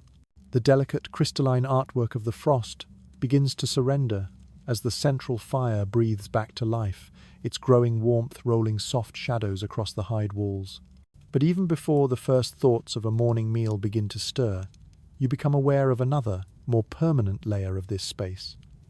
You notice that no one here is ever far from their tools. Within the dim, sacred light of the awakening lodge, A vast array of objects are arranged with a quiet, deliberate intention. Polished knives rest in their sheaths just beside the bedding. A powerful bow leans against a support pole, its arrows tucked neatly in a quiver, always within arm's reach. A grandmother's sewing kit, a small treasure of bone needles and sinew thread, lies near her furs, ready for the endless work of mending. And it dawns on you with a profound sense of clarity that here, even the act of sleep is never truly unarmed. Historians often point out that these native winter lodges functioned simultaneously as both arsenals and workshops. Crucial weapons were not stored away in some distant communal cache. They lived and slept beside their owners. If danger were to arrive in the deep of the night, whether in the form of hungry wolves, enemy raiders, or the sudden, terrifying threat of a fire, everything needed to respond with immediate, decisive action was already close at hand. Likewise, the endless, vital task of mending clothes and patching hides did not pause for winter storms. A woman might continue her work by the soft, glowing light of the embers long into the night, keeping her sleeping children warm under the very same covers where the tools of her craft clicked and threads were pulled taut. The lodge, you realize, was not merely a home. It was a living, breathing fusion of sanctuary, workshop, and armory. And then there is a quirky, wonderful little tidbit that makes you smile. Some early travelers recorded that the children would often play with miniature, perfectly crafted bows or carved dolls at bedtime, their toys frequently being smaller, functional versions of the very tools their parents used every day. A young boy might fall asleep in the warm darkness, hugging a tiny bow carved just for him, while a girl might clutch a small leather pouch of beads, her fingers practicing, even in sleep, the intricate skills she would one day need to master. Even in the depths of slumber, the essential rhythm of daily work seeped into the very dreams of the young, preparing them for the lives they were destined to lead. You look more closely in your imagination, and the scene becomes sharper. The faint glint of a steel blade, a prized trade good perhaps, catches the firelight, its edge honed to a razor sharpness by careful, practiced hands. A long spear lies beside a father's bedding, its tip pointed and ready, close enough to be grasped even in the disoriented state of half-sleep. Across the lodge, a woman's pouch of awls and needles rests open, with small, gleaming bits of sinew thread catching the light. These objects are not luxuries, they are not mere possessions. They are lifelines, each one treated with a mixture of reverence and stark practicality. Each family sleeps with the tools of their survival literally at their fingertips. Your senses drink in the rich, tactile details. The faint, cool, mineral smell of a freshly sharpened stone mingles with the ever-present scent of smoke. The smooth, polished feel of a bow's wooden grip, worn to a silken finish from years of use, rests beneath your imagined hand. You hear the soft, distinctive clink of bone beads as someone shifts in their sleep, their personal pouch rattling quietly. Every sound, every touch, every smell is a constant reminder that this is not an idle resting place. It is a working one, a central hub where the engine of survival hums quietly, even in the deepest darkness. There is a profound intimacy in this arrangement too. Imagine lying down beside your bow every single night, your hand instinctively brushing its familiar curve as you drift towards sleep, a silent companionship between the hunter and his tool. Imagine a woman mending a tear in a parka, while her child snores softly beside her, each careful stitch binding together warmth, protection, and a mother's love. The tools here are not cold, inanimate instruments. They are woven deeply into the fabric of family life, into the nightly routine, into the very rhythm of their dreams. And there is powerful symbolism at work as well. To keep a blade by your side through the night is to accept the constant proximity of danger, but it is also to affirm an unshakable readiness to meet it. To hold a needle in your pouch as you sleep is to affirm a quiet faith in continuity, the belief that tomorrow you will wake, you will mend, and you will carry on. The constant presence of these tools beside the bedding is both a pragmatic acknowledgement of life's fragility and a philosophical statement that life persists not just in warmth and rest, but in constant, deliberate action. As you settle again under the furs, you realize that even in a state of rest, survival never loosens its grip. The tools at your side are not intruders in a place of peace. They are silent, watchful companions, waiting with you, dreaming with you, ready to leap into use the moment that dawn demands. The lodge is not cluttered, it is prepared. In this world, you understand with absolute certainty, sleep is never truly separate from survival. The tools of survival rest close by, silent and ready. But as the fire grows stronger in the heart of the lodge and the grey light of morning edges nearer, you notice that not every object beside the bedding speaks only of the sharp edge of existence. Some whispers are softer, warmer. Your gaze settles on two figures, curled together in a conspiracy of warmth beneath a single shared cloak.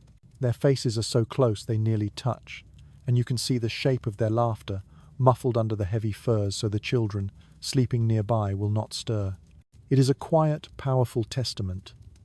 Even in a world defined by ice and the constant threat of hunger, love finds its own quiet hearth, sneaking into the lodge and bringing with it a different, more potent kind of heat. Historians and the keepers of stories remind us that intimacy in this winter life was not an indulgence to be set aside. It was absolutely essential. Couples shared not only the daily duties and the meagre portions of food, but the very warmth of their own bodies. A shared cloak, or a heavy parka spread over two forms, became both a blanket against the cold and an unbreakable bond against despair. Within the tight, communal quarters of the lodge, affection was no private luxury to be hoarded. It was woven into the very rhythm of survival. The simple act of companionship soothed weary minds, steadied frightened hearts, and sometimes, for a few precious moments, provided a welcome distraction from the relentless cold that was always pressing in at the seams.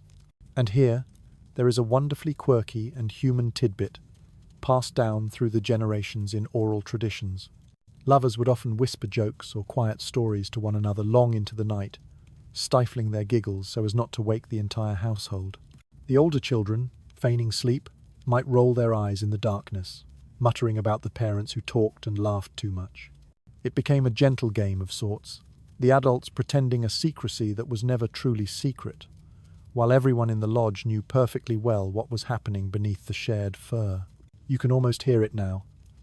A muffled chuckle, a playful shove under the blankets, the unmistakable sound of shared warmth blossoming into laughter, even while the winter snow shrieks and claws at the hide walls outside. You let yourself imagine for a moment what it would feel like to be lying beneath that shared cloak. The familiar, comforting smell of wood smoke lingers in the heavy fabric, but beneath it is another, more intimate scent. The smell of flesh warmed by nearness, of hair that carries the faint, clean traces of cedar or sweetgrass. In the deep, quiet darkness, a hand finds yours, its grip a silent squeeze of reassurance. Whispers murmur, words spoken so closely that you feel the warmth of breath against your skin. The deep, killing cold of the world still presses at the edges of your awareness, a constant, low hum of threat. But here, at the very core of this shared space, another, more powerful fire glows, one of affection, of a human connection that runs deeper than mere necessity. It is easy to think of these winter nights as unrelentingly grim, a constant battle for existence. But in this quiet moment, you see their profound tenderness. It was here, in the dark, that couples exchanged promises, that they shared what little body heat they had when the furs ran thin, and that they created small, sacred spaces of laughter even when hunger gnawed at their bellies.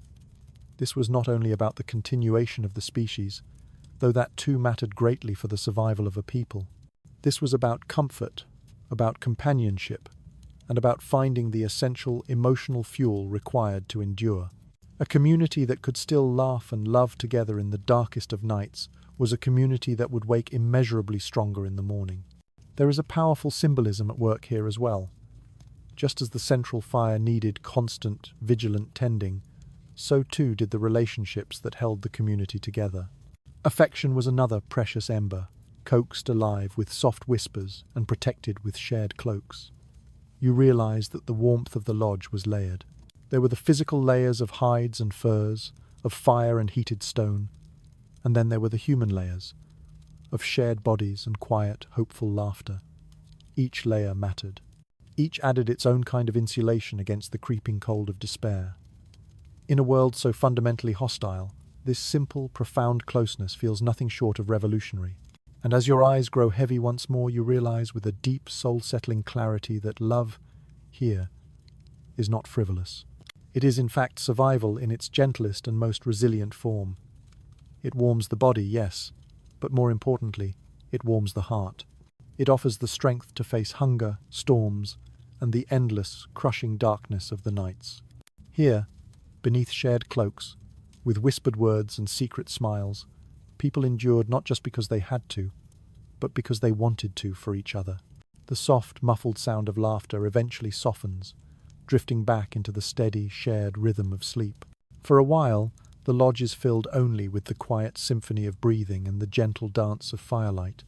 Yet, you sense that behind this profound comfort lurks the cold, hard knowledge that winters could, and often did, grow harsher than any living memory could recall.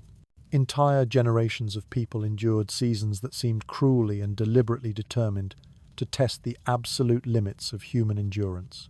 You shift in your bedding, your imagination pulling you into a deeper, colder history, picturing what it must have felt like when the blizzards did not relent for days on end, when the snowdrifts rose high enough to swallow the lodges whole, when the very air itself seemed colder and harder than bone. Historians often point to the chilling chronicles of the 17th and 18th centuries, a time when the entire northern hemisphere shivered under the grip of what we now call the Little Ice Age. During these unforgiving decades, the winters deepened, the ice lingered longer, and the cold bit with a new and terrifying ferocity. For the native communities, who were already masters of adaptation, this meant a desperate doubling of ancient efforts. More hides had to be sewn onto the lodges, more wood had to be gathered to keep the fires burning larger and longer, and more of the precious summer food stores had to be dried and strictly rationed. The families told stories that became legends. Stories of winters so fierce that the great rivers froze solid all the way to their beds, and the vast herds of bison wandered farther south than anyone had ever known them to go.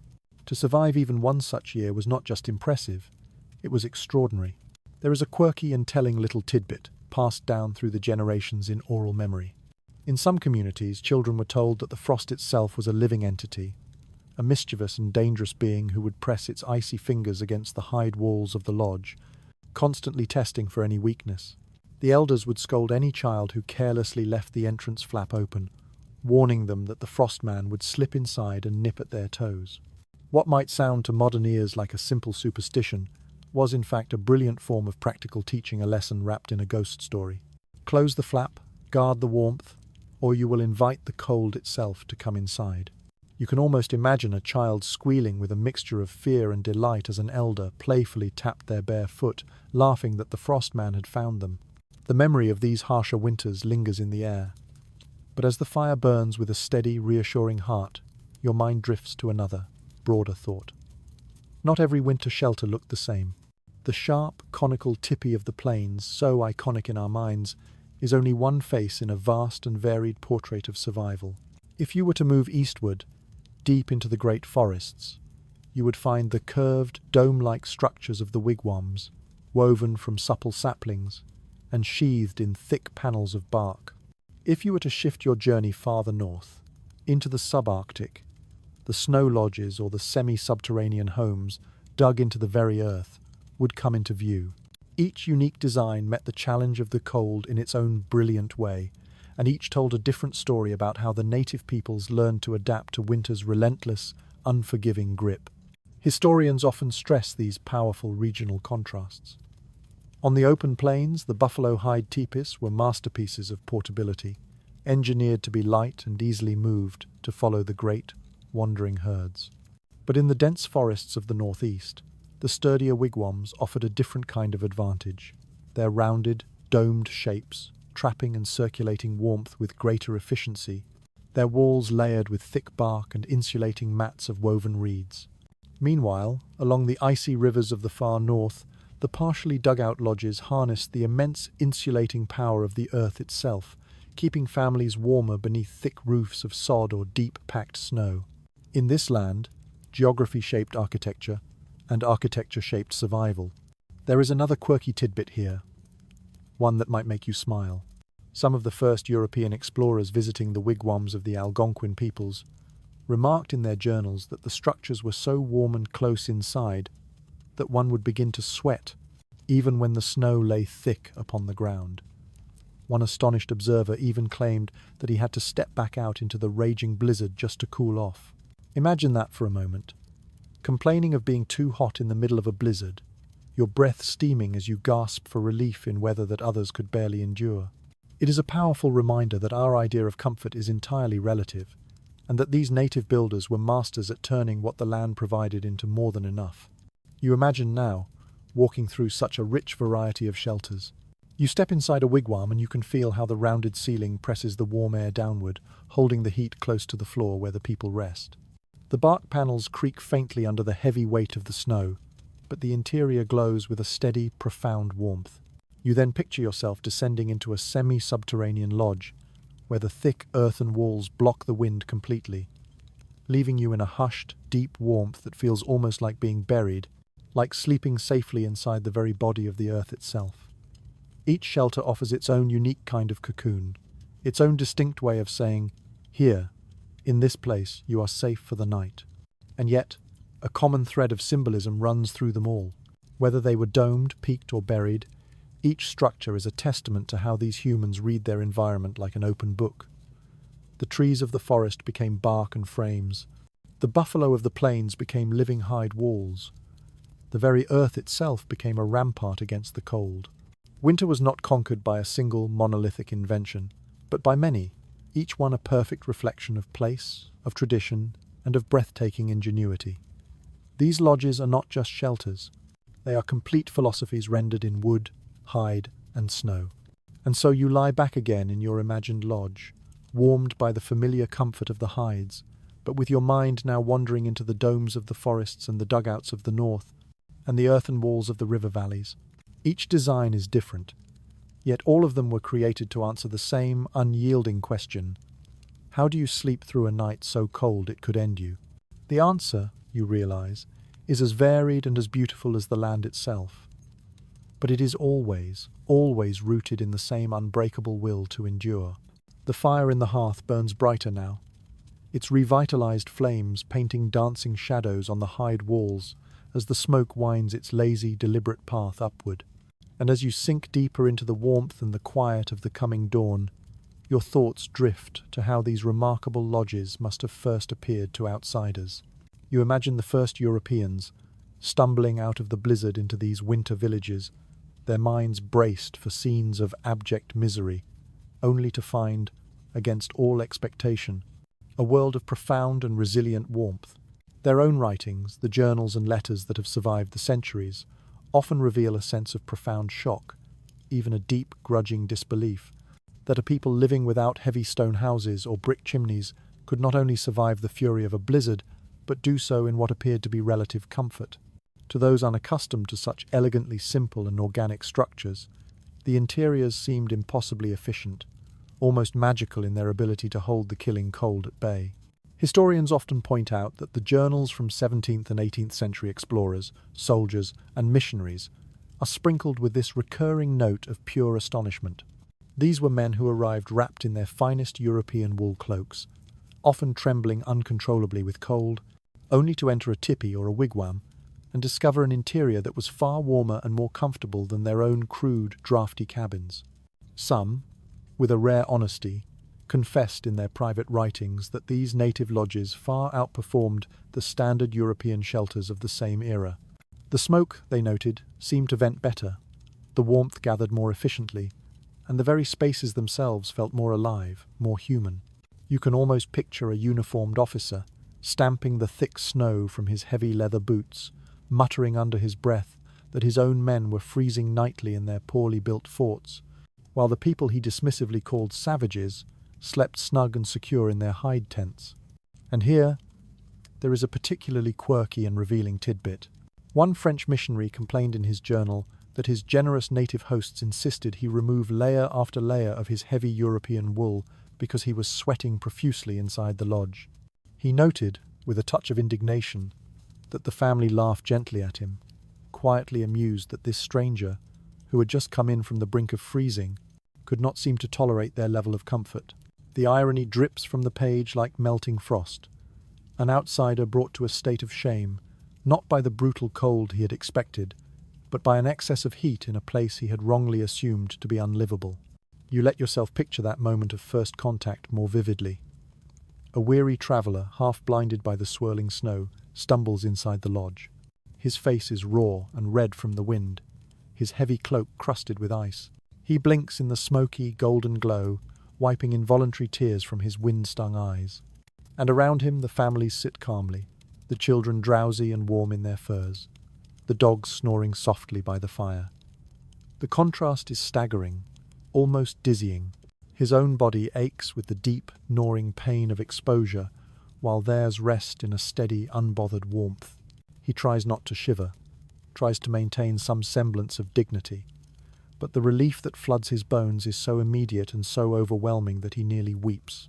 What must it have felt like in that moment, to realize that survival here was not some desperate, ongoing miracle, but an absolute and quiet mastery?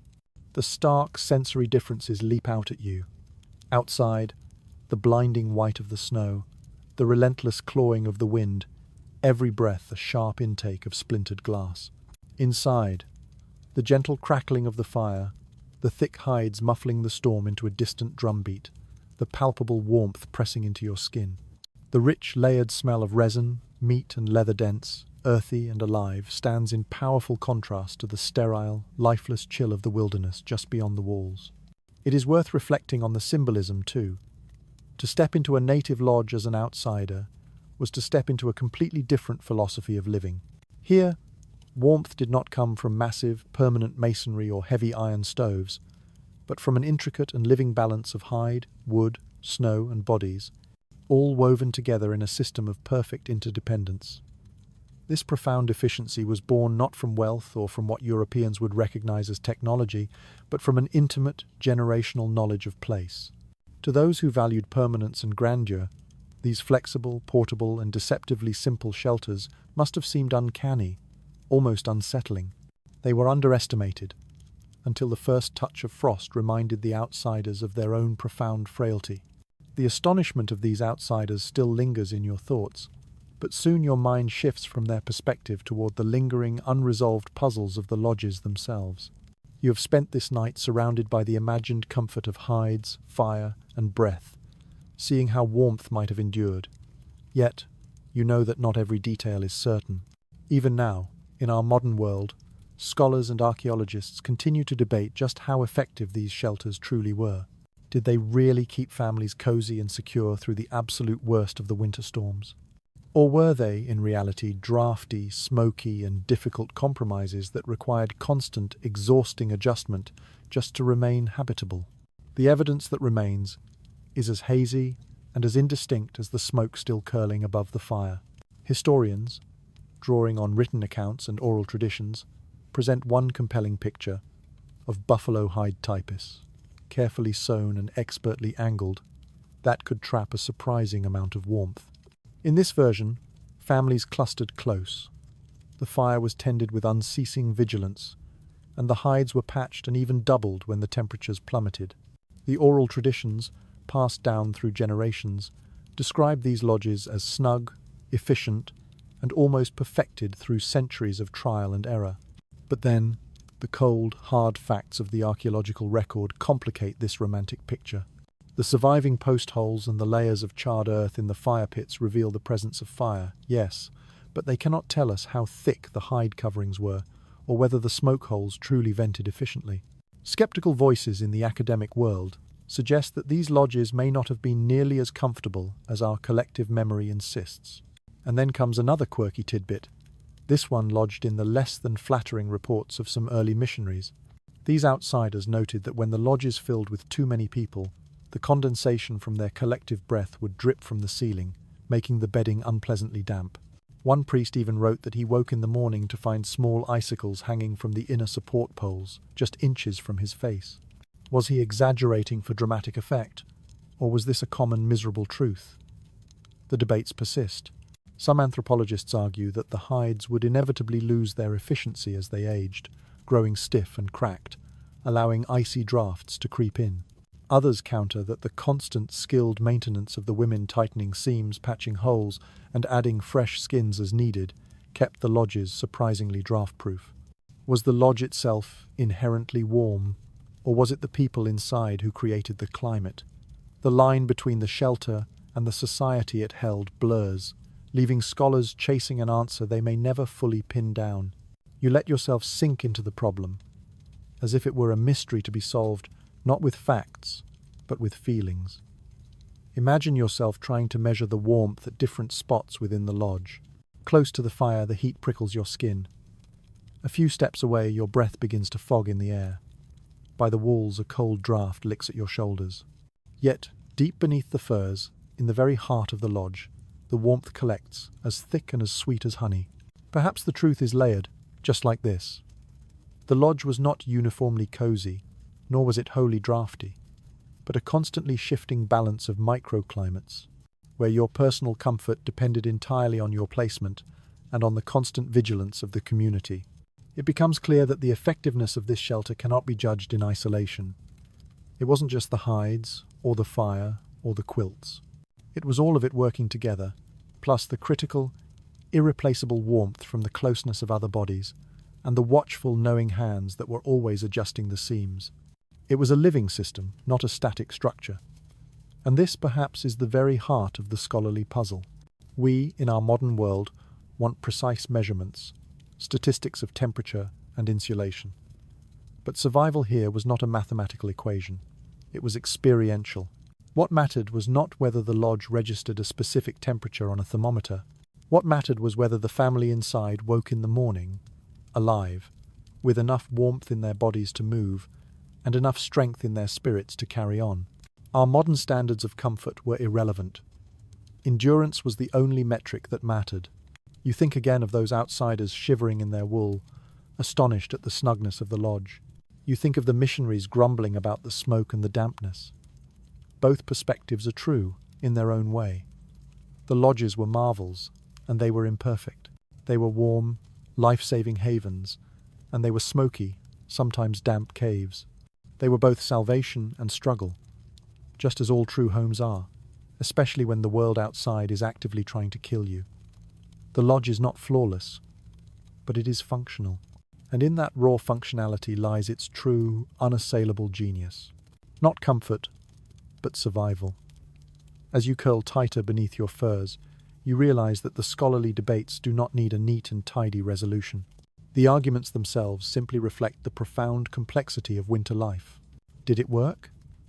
The proof lies not in the scattered artifacts or the biased journals, but in the unbroken chain of generations who endured, who dreamed, who whispered stories by the firelight, who woke each morning to the sight of frost on the walls, but the feeling of life in their lungs. And that, you think, as your eyes finally close again, is the only verdict that truly matters. These shelters may leave scholars puzzled, but they left families alive. And in the long frozen winter nights of history, that was triumph enough. The distant intellectual arguments of scholars finally dissolve as the night reaches its deepest and most final hours. The fire, though now low, glows with the unwavering pulse of a steady heart, its embers pulsing like the very veins of a molten earth.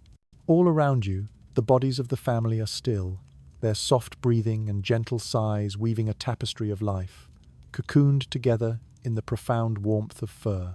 The dogs twitch and whimper softly in their own wild dreams. A child murmurs faintly, soothed instantly by a mother's hand that finds them even in her own deep sleep.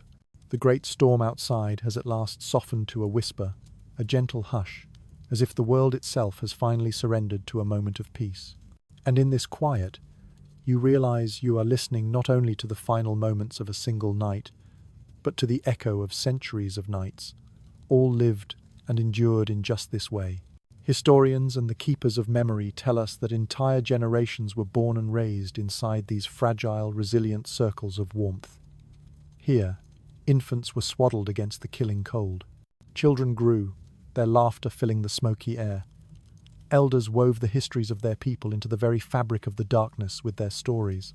Couples whispered their promises, and warriors rose for their silent patrols, their lives unfolding entirely within this small universe of hides and poles, of smoke and snow. The lodge, you understand with a final, profound clarity, was never simply a shelter. It was the embodiment of continuity, a sacred vessel that carried an entire culture safely through the long, dark winters that might otherwise have erased it from the earth. In every gentle flicker of the flame, in every single seam sewn tight against the wind, the raw act of survival was transformed into sacred tradition. And here there is one last quirky tidbit, one that lingers as sweetly as the smell of pine smoke. Some families held the belief that the very last ember of a dying fire held a spirit that must never be allowed to die. At the first hint of dawn, someone, often a grandmother, the keeper of the hearth, would carefully scoop this single precious coal into a clay pot or a protective bundle of bark. This living ember would be carried through the day, used to relight the next fire, because to let it extinguish completely was to risk great misfortune. Imagine waking in the grey light to see her bent over that tiny, glowing coal, whispering to it as if coaxing a beloved child, then tenderly feeding it the smallest, driest twigs, until it breathed back into a new flame. The fire, in this world, was not a mere utility. It was kin. You let your senses drink in this final, peaceful scene one last time. The fire's embers glow with a steady, deep power, like veins of red and gold running beneath a blanket of black ash. The hides smell thick and ancient, a complex perfume of smoke, of leather, and the faint, wild musk of fur. The collective warmth of the sleeping bodies lingers in the air, a heavy and reassuring presence pressing back against the brittle, waiting cold just outside. In your imagination, you reach a hand out toward the wall, feeling the immediate, sharp chill of the hide, then pull it back into the deep, comforting cocoon of the blankets. You take a breath, and the very air feels dense with the texture of survival itself. There is a deep and powerful symbolism in these lingering embers. They are the last, weary defense of the long night, but they are also the undeniable promise of the coming dawn. They are the living thread that connects yesterday's fire to today's, yesterday's life to tomorrow's. In their soft, persistent glow, you see the quiet, stubborn persistence of culture, the profound refusal to let warmth ever slip away. No matter how long or how brutal the winter, they glow like memory, like heritage, like defiance itself. And now, as this long story draws gently to its close, you feel the pace begin to soften, the focus turning inward. You have walked with us through the long, frozen nights on the plains. You have curled beneath imagined hides and furs. You have felt the phantom bite of the frost and the profound relief of the firelight. You have shared in the ancient rhythms of the night patrols, the quiet whispers of lovers, the gentle laughter of children, and the powerful dreams of the shamans. You have listened to the lodge itself breathe, its walls trembling with the wind, its embers glowing like a cluster of quiet, fallen stars. So now, let your own body relax into that imagery one final time. Picture yourself lying back safely inside that circle of warmth, the great cold of the world kept outside by nothing more than hide and fire and the simple, profound closeness of others. Hear the muffled sigh of the storm beyond the walls, its power now reduced to nothing more than a gentle lullaby. Smell the faint, lingering traces of wood smoke, of leather, and of snow melting into silent droplets on the hides. Feel the heavy, comforting quilt of fur pressing down over you, the reassuring weight of centuries of survival curling around your own shoulders. Notice how each and every detail, which was once a matter of life or death, now begins to lull you toward a state of deep and peaceful rest. The soft, hypnotic glow of the fire softens your eyelids. The slow, steady breathing of those beside you begins to steady your own.